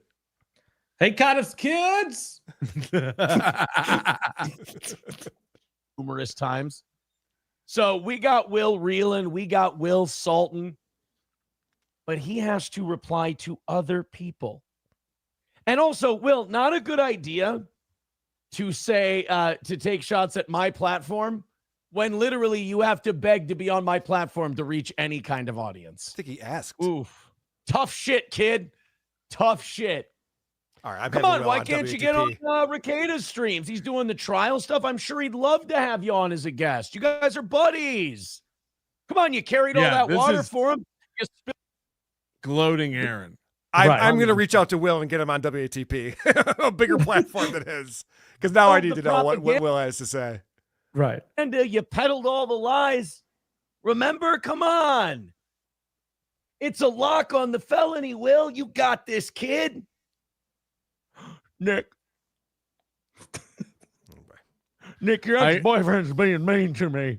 I want to play this one more from today where he goes off on Karl and I. Unless you have another. Well, do you want to hear the end of this round? Oh, yes. Not really. I mean, play the rest is he going somewhere with it? Karl usually gets antsy around 2 hours. It's still about Will. We're almost to 3 hours, by the way. I know, but you're hanging in well. Me on your stream.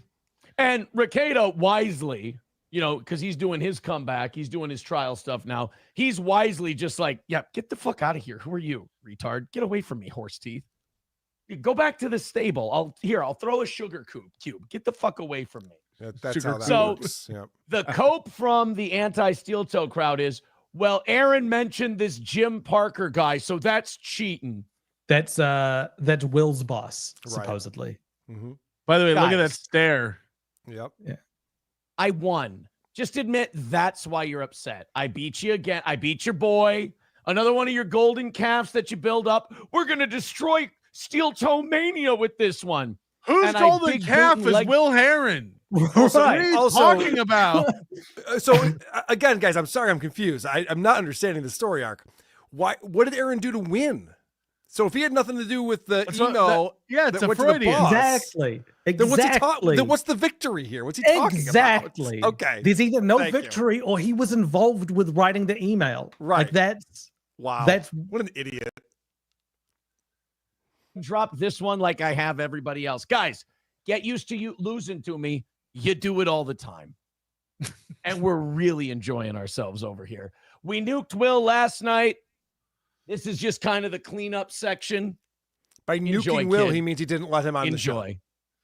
That's all. Yeah. That's all that he did. Yeah, as long as he can silence any opposition. It's why you can't chat. It's why you can't tweet back at him. It's why he won't come on this show. He won't have us on his show. Right. He won't do Dean's show. Yeah. It's like that. That's proof right there that Aaron's the one who has shit to hide. That he will not allow anyone else to talk. Yeah, he said this week that Chad Buzmak, Citizen M, and Doom are all back on his side again. They all realized Melton's. He said something. There was a clip where he's like, I was watching Melton's chat, and they all turned on him and were like, this does not look good for Melton. We're disgusted. We're out of here. And they're all gone. It's like, I can't imagine not showing that if it happened. Right. Yes. Like, what planet are you on? Like, what world are you in where you don't show that ultimate W? You love winning. This is him talking about you and I guess, this morning, Karl. I didn't know about this. Melton's fans on YouTube, got rid of Melton's fans on YouTube. Nice. Those pedophile lovers are creepy as fuck. Well, it's more Melton's just losing fans. Like, again, my last show had 11,000 views, which is a little high for me. Yep. Okay. The views on all those drama shows are coming down. We've just showed you. You can go look at this on YouTube. He's not breaking 3,000 on shows, on morning shows. He's not breaking 1,500 on evening shows.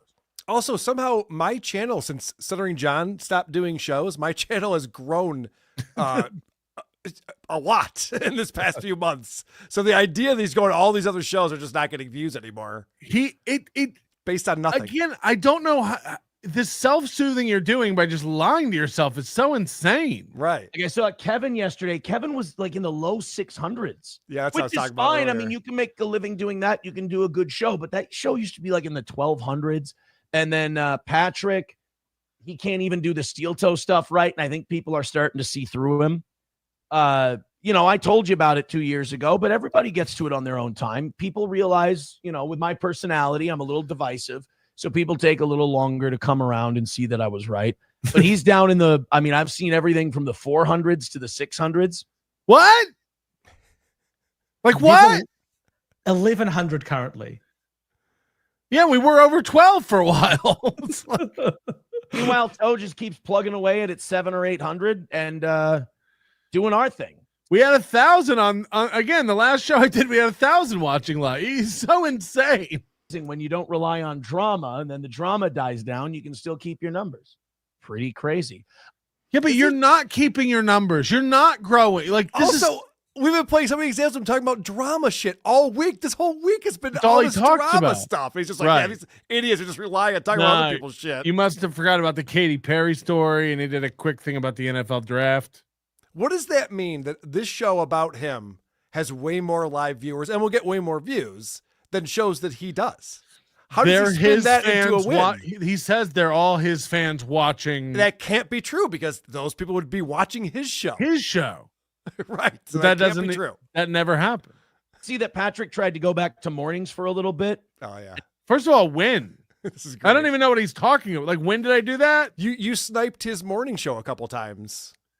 Just because I was still up at 4 a.m. Yeah, like I wasn't trying to do mornings. No, like, you this weren't is on. so You nuts. weren't on at all. You put it on, and then you put, guys, I'm going to bed. Like, dude, if I'm available, I do sometimes at 9, 10 a.m.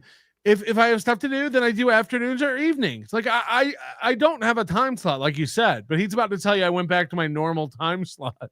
Like half our audience, and he had to quit. And he went back to his old time. And there's no time I've ever gone up against you in the past year, Aaron, where I haven't had more than your audience. That happened around the beginning of 2024, where people started going like, "You're passing steel toe. You're doing it, Peter."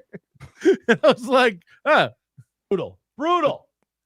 That is such weird fan fiction right there.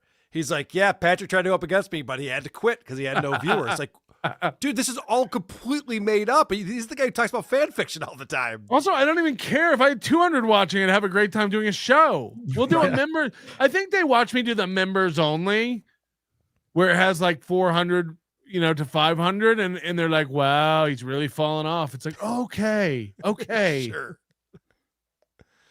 Terrible. I feel sorry for him. It's also not good for me though, because the lower his numbers are. I just back it up. I just got reminded of something because he's drinking that Red Bull. Aaron's been talking about how he's trying to lay off the caffeine. So now he's drinking Red Bull instead of Celsius. Red Bull's like one of the most caffeinated drinks on the planet. And he's just like, I gotta cool with the caffeine. I'm just drinking Red Bulls now. Moody, you can't laugh at that. Moody's addicted. I'm not trying to stop taking Right. caffeine. Yeah. Moody's not claiming that he's cutting off his caffeine. Also, I'll drink 4 coffees a day sometimes. I don't give a fuck. To go back to mornings for a little bit, and he got like half our audience, and he had to quit.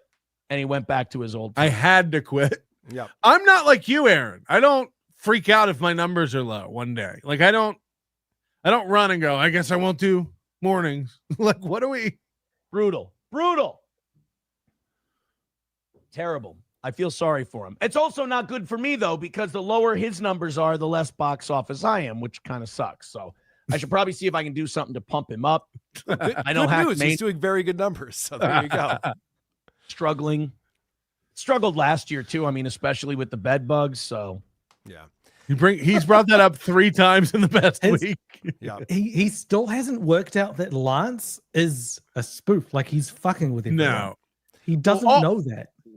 There's several of these guys that like no one pays attention to except full on lolcows. Everyone else understands that they're just like trolls. Right. It's like, yeah, Lance is not plugged into anything like he's fucking with idiots who can be fucked with. Like that's what Lance is doing. And Aaron's biting every single time. Like the stuff about your dog was from Lance.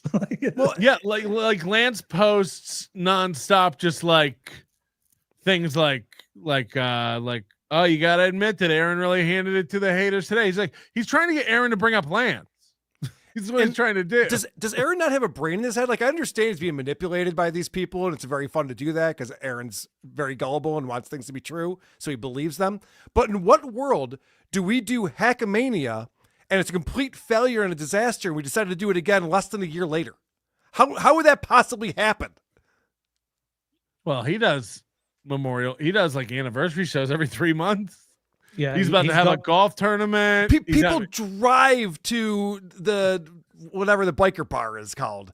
We're talking about Stonies. We're talking about people flying in to Las Vegas for a weekend to hang out and watch from other podcasts. countries. Yeah. Yes, and people do that, and then we go, that worked well. Let's do it again. Yeah. Aaron can't conceptualize. By the way, don't even bring flying to other USB cables countries. this year. We don't need them. Don't even. Right. People are going to bring them and try to donate them. We don't need them. Again, this stupid flat. I'm not even going to explain the USB thing again, but like the idea that like, oh, Melton was missing a cable for a minute. It's like, yeah, you didn't even try to record your shit show. Right. You knew it was going to be a disaster, so you were like, don't even worry about it.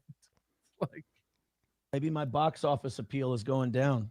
Malevolent Bystander says, if you can sit there with a straight face and say you're doing better now than you were 3 years ago, you're just as regarded. I think he means retarded, guys. Let's help him out. We'll address that then. A handful of Minnesota tards who keep you alive. I mean, we seem to be doing better than your boy. I don't know what to. Who? Better Nick? than who? Carl? Yeah, what are Me? you talking about? I'm pretty sure Moody could start a podcast tomorrow and pull higher numbers. I'm not even kidding. Like, why wouldn't he be able Everyone to? has more subscribers. Everyone's doing better than Aaron. What's he talking about? It doesn't matter who your boy is. Fill in the blank. He was doing better 3 years ago, like in 20. Of course he was. Yeah, I looked this up. I looked this up. I won't bring it up, but anyone can go to his shows, search for 22 because of how he names his shows. I did this earlier. Just search for 22. And you will see that his numbers are better than or around what they are now. He peaked at the beginning of 2023, and that's when I started A-logging him. And like it's been downhill since, with the exception of the Ricada bump. No, but we talked about how when he first went to the internet, he was on Twitch and he was crushing it. He could afford billboards. He was doing so well on Twitch. So 2022, this is when he went from Twitch to YouTube. Right. So there's a switch over here. He was doing so well on Twitch. He was making over $20,000 a month, which is insane. He was starting out in 2022 almost twice as high as what he is at now. Like he's higher than what he was. Yep. He was higher back then than he was now. This incredulous thing where like, so you think you're doing better than you were 3 years ago? And he's like, yeah. It's like, you're not. You're so bad at business, you might even believe you're doing better. Yeah. I guess you don't have to split it with April. If he doesn't have to split it with April, I guess he's doing better. This was peak. The last time his show was good was 2 years ago. 3 years ago, it was on its way up. It's just been shrinking ever since. And Twitch tracker as well. I'm not going to look it up. Yeah, don't worry about it. Yeah. I just want to hear him tell everybody he's doing better than he was years ago, as if that's. But somebody gift Malevolent. Sorry, go ahead. It's like it's easy to pull something up and show someone. Like that didn't take long at all. He never does that unless it's a video that someone else has made that's making fun of someone, or it's a tweet that someone has wrapped up in a neat package, which he's able to just comment on as like, hey, look at what this person did. And by the way, I hope you, I'm not allowed to comment on too much, but I hope you keep showing tweets and talking shit. Wait for it. That's all I can say. There are trolls who are absolutely butt fucking you, Aaron, in ways you cannot imagine. Wait for it. He's in a bad way. And by the way, better off than we were 3 years ago? Yeah, I would say yeah. 5 years ago when we had the radio show and everything, no, that was awesome. 5 years ago was better, but now is good. Now we finally got shit going in the 5 years ago, he was on radio. He got kicked off radio, started his whole radio is dead arc, got onto Twitch, started making over $20,000 a month there. That was the best time. So radio wasn't as good as what Twitch was for him. Right. But he still looks back fondly at it. It's like the internet is dead, radio is king. Like that's where we're at. But no, but it's because of the begging. It always comes back to the begging. When he was getting a paycheck, and that's what he was telling Will in those DMs that we just saw. It's like, dude, when you work for a corporation and they just give you a guaranteed paycheck, money. Yeah, dude, that's the best way to live. He's just like, oh, so you can't bet on yourself at all. You have no confidence in your own ability. The fact that you wouldn't want to be self-employed and the sky's the limit. Okay. And by the way, it's hard to make a living at this. So it's very hard. He is right. The safe bet is to like work for a company, collect a check. It's hard for anyone who's ever had to do it. Walk into an office where you make good money and tell your boss, I'm quitting to go do my own thing. It's a gut check moment. Aaron's never done that. He got fired. Like malevolent bystander. And then he cried on April's shoulder. We've heard multiple times about how he cried and she consoled him. Well, that's not the answer you wanted to hear, nor is it the answer you needed to hear. But by God, kid, I'm always going to shoot you straight. Justin with it. I got to stop enjoying this so fucking much. Justin says, Karl will never stop talking about you. His universe now centers around you. I don't know why he... So pause it. So right there, Aaron should go, no, I mean, Karl talks about Stuttering John and Opie, and that's not true. You're right. Wouldn't that be the play? I mean, you can go to my YouTube channel and see what my videos are about. They're not about Aaron. So right there, he could have just been like, well, no, that's not true. But instead, well, let's make that the case, and let's call Karl out for only talking about Aaron now. This is Opie so much. He is Opie. He's the Opie of his own program. Right. Nobody's ever heard Karl say anything funny. Correct. Oh, Stuttering John's stupid. Oh, I see. I didn't know that. This guy makes a lot of good points. Oh, Anthony's great. Oh, I didn't know. See, Karl, I thought you were going to say something controversial about Anthony and not just eat his ball sack this time around. I surprised myself. What's that? Opie's dumb? Wow, that's fighting commentary from old Karl. He's the Opie of his own show, so you'd think he and Opie would stick to, like, Opie's got to stick together. But I don't know. Such as the maybe Karl sees too much of himself in the Opster, and he just tries to run away from that as fast as he can. And to your point, what does that mean? Well, to your point, like, you know, everything he's done this week has been like shitting on other shows who are better than him. It's like Chad does. Chad tells everyone, quit, you're not good. It's like, yeah, you're the one struggling to get anything going and to find any sort of audience. This idea, dude, I could quit tomorrow and just do my fundraiser for my special. It's like, yeah, who's going to do it? I was screaming this past show. Do it. Set it up. Set up the GoFundMe for a reality check. But Chad. let's talk about that real quick. So he said, because he can't even make sense of this in his own mind because it doesn't make any sense. So first he said, well, Karl talks about Opie because Karl's the Opie of his own show and Opies have to hang together. And then he said, but Karl's trying to run from that. He needs to run from being Opie, but I cover Opie a lot. So how is that running from Opie? And I thought we had to hang together because we're all Opies. Like, does that make any sense to anyone? Can anyone figure this out for me? There's no logic behind it. It's all just feelings. It's all just like you're the right. manic It's all feelings emotion. Yes. Of a hurt guy. It's like talking to a chick. True.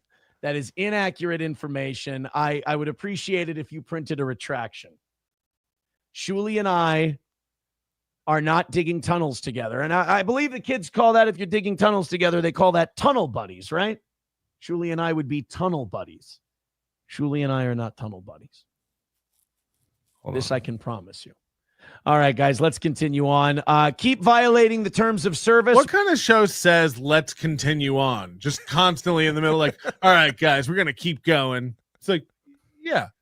Right. Yeah, of course. $280 worth of terms of service violations away from knocking out today's goal, calling it a win for the toe, and doing an extra stream this afternoon. Justin Kemple with $199 says, imagine how bad the Onion people smell. This one's interesting. This guy used to be a fan of my show and has gone over full toe. Nice. Well, I did hear from multiple people that a lot of the top Onion people, the reason they have so much money is because they don't have any kids to take care of because they legally aren't allowed to be around them. What? You read that somewhere? Well, so you think you need to like legally be around kids in order to have a kid? Making a kid doesn't involve being around kids. Aaron, you're not allowed around your kids, and it costs you more than it ever has. What are you talking about?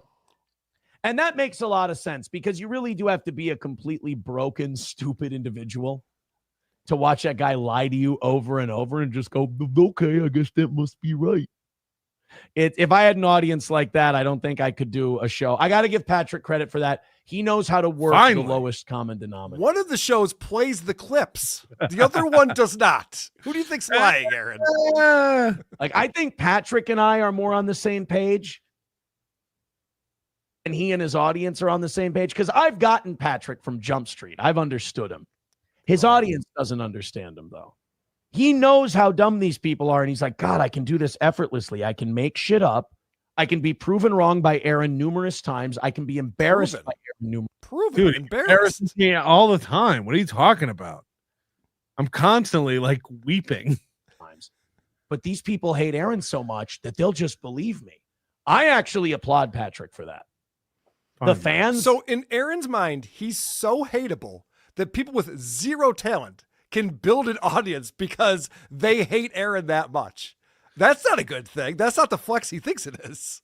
He said something this week about like, dude, but that's Patrick, and that's what happens when you don't ever leave your fucking basement. And it's like, I just got back from New York. Every time he says I don't leave my basement, Right. I've just finished traveling or going to some meetup or like it's like So, me what too. the Like fuck? What I the just fuck? came back from being in the wilderness for a little bit. I have done one show this week and this motherfucker cannot. All right, we got to wrap up unless anybody has any.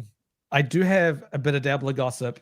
And Tookie's not around for this. Okay, so Aaron's been talking about this Rumble Creator Program, and he's just been accepted into it. He says from the 1st of May, he's going to be in the Rumble Creator Program. And what that means is that the goal will come down, right? So the goal, as we all know, he only takes what he needs. Yep. That's what he's billed it as. To the point where he was even showing off April's pay slips from a couple weeks ago. He showed us how much he was paying April. I have received some intel behind the scenes. I don't think I've told you guys about this. Oh no. Aaron's salary that he's paying himself at the moment is about $65,000 a year. Okay. That's less than half of what he gets from hitting the goal. If he's hitting the goal, right? If he's hitting the goal. Yes. So I think Aaron should, if he's putting things out there, he should release this, show the pay slips, because this is all open, right? Prove that you're giving yourself the full $130,000 salary. It's $65,000. He could split that goal in half and get the exact same amount going into his bank account every month. Sorry. And that's all I've got to say about that. But you got to remember he was paying April $50,000 a year into his bank account. Sure. So it's like he I'm needs saying that post April, $65,000 a year. Right, but if it's an LLC or whatever, you just pull out the money whenever you want. But he's his got money. Either way, it doesn't. He pulls technicality. He pulls little tidbit. I pay myself a $50,000 a year salary. Sure. Right. When I want to buy a Tesla, I pull out $35,000. It's not a paycheck; it's a draw that you take. He talks about Steel Toe being in the red. Remember last year? Right. It just barely made it over the edge. Oh my gosh! I think it was New Year's Eve. Finally got him in the black. 100 here and there. Yep. I'm saying that what he pulls out is half of what the goal actually is if it was hit all the way. He never needs to. Well, there's an overhead. It's about Venmo and PayPal. So, and there's overhead. I mean, look, a business costs money to run for sure. What's a QuickBooks subscription for a year? I don't know. I couldn't do my shit on QuickBooks. I have a lot of costs for. I'm just saying. There's an overhead. My accountant charges me $250 a month. I pay $250 a month for an accountant. Okay, so that's what $3,000-$4,000 a year. Okay, I'm just saying there is overhead to run a company. I don't know, but it's not like an order of magnitude difference. I'm just saying, be transparent. I don't know, man. I don't know. He's obviously not investing a lot of money into his own show. Moody, you're not really a business. You're not really a business guy. I don't know if you're only taking what you need. Show us what you actually take, so that we know what it is that you actually need. He's already opened that can of worms by showing April's pay slips. Show yours.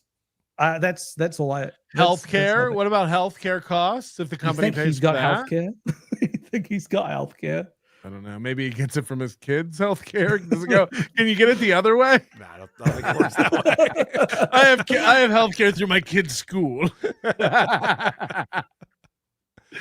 All right, fuck hell. Chad's a mimic. I hate Aaron so much. I wouldn't pee on him if he was on fire, but I don't watch his show. Right. That's the thing. These people don't watch him. Weird comment. Oh my weird comment. Oh my Lord, another planet to fly by. Hi, Dick. Shardy McDennis, everyone email Melton's playlist for tonight's members only. Yes, please email me your playlist preferences. Stones, Bones, and Collectibles. SP probably wrote the emails. Can you imagine if she helps? That's we joke a lot about her, but at some point she has to be involved in some of this stuff and co-sign it, because you can't watch a man do all this and keep a straight face.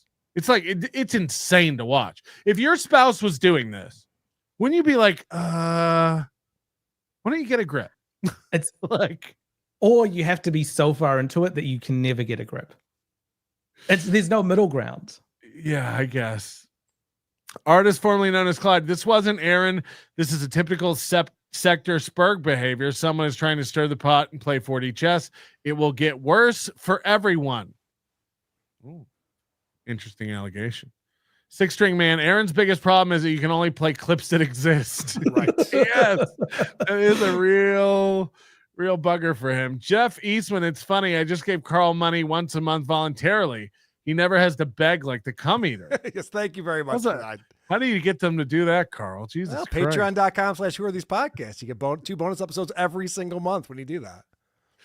All right, let's run through these. Diablo sandwich. Tookie looks terrible. He's balding with long hair. Yeah, we've had that joke. I eat cum straight from the spout.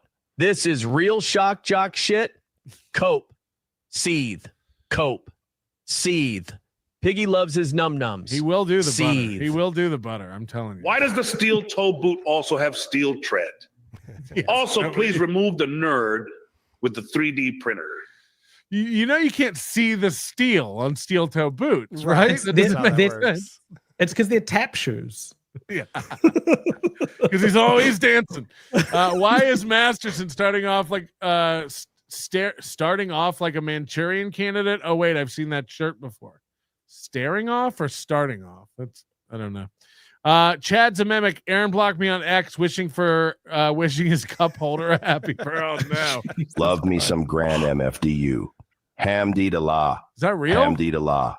Are you okay, baby boy? That's real Hip-hop gold hooray fold for the grand MFDU.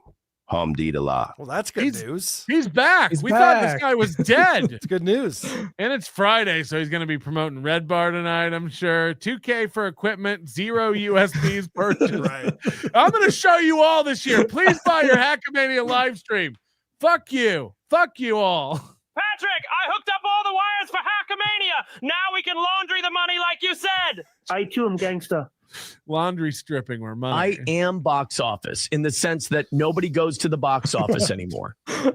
Good point. Good call, Dean. Mr. French, uber corrupt Las Vegas Chamber of Commerce covered up a mass shooting.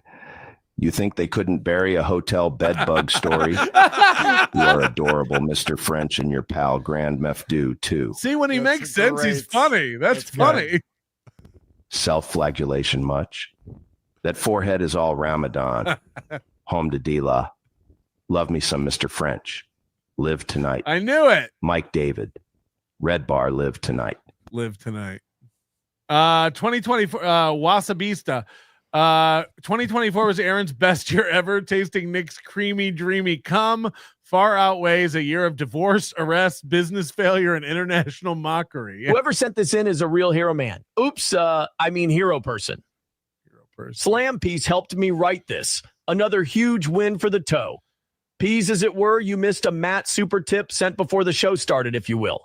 I didn't miss him. I'm saving him for later tonight. It's a good point. If he ever comes out and says, like, whoever sent that email to Will Heron's boss is a hero. Right. Like that guy really deserves a pat on the back. He hasn't said he's a hero. He said, like, these people are crazy and that's going to happen. That's what you get. Mm-hmm. Like it's justice. He framed it as justice. Yep. Diablo Sandwich, he watches every second of your show. I joked in your chat the other day that you sweat gravy. Do you? He aped the line on his show the very next day. I did see that clip. Did you guys hear that Hackamania is doing so bad that Patrick is asking people to show up early to help set up chairs? We have the union. We have the union setting up chairs this time. It's expensive. Bad Bunny made one mention of Xanax in our Discord, and he was saying that these people are saying I'm on Xanax and all of that. It was a single comment in one place, and he reads everything. Well, he spies in there. It's hard to get in, you know. Queefer Studlin says, knew that Baumert and Riles were PDFs, donos equals penance. I don't know what that means.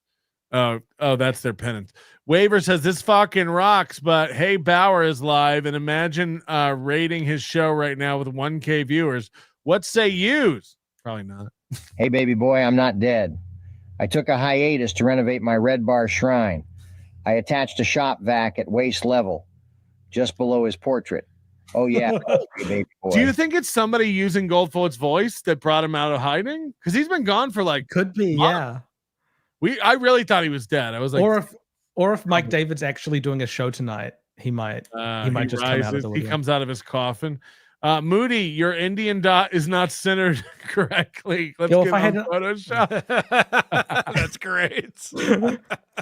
It's all fucking wonky. I know dog. you were a married woman, Moody. This is amazing. And finally, Ewa with $50 says, because I am bot, I am not allowed any kids by law. Secure.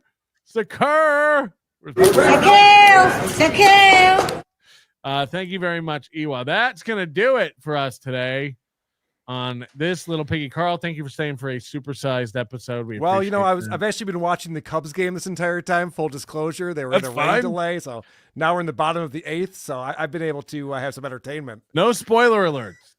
This show runs itself. They're up 4-0 on the Phillies right now. Where can people? What is it? Who are these? Whoarethese.com is the website you want to go to. There's links on there to our live shows. Hackamania.com. You can stream it. We suggest that you do if you can't make it to Vegas, and use the promo code WATP for that. We also have the live show in Boston coming up, WATPlive.com, or there's a link on our website where you can get the tickets. June 21st at the City Winery in Boston with the Dick Show, and Blind Mike Geary will be there as well. So check those things out. And of course, patreon.com/whoarethespodcasts, 2 bonus episodes every single month. Please help us promote this streaming thing, because the event's doing bad, so we had to make up this streaming ticket. Yeah, buy the $200 one. I guess Melton's gonna give you a hand job or something if you buy that. I forgot what the perks were. It's going very, very bad. Hackamania.com. There's still time to get your tickets and come on out. Here's what I've been told, and I'll just tease this. Nick Rekieta is willing to, I guess we have to do this in a hotel room, which makes it even more erotic. Nick Rekieta says we'll do a tell-all cum tasting about it? Ask Nick anything, and he will not hold back and tell everything. But it cannot be recorded, and everybody has to like drop their phones at the door and everything.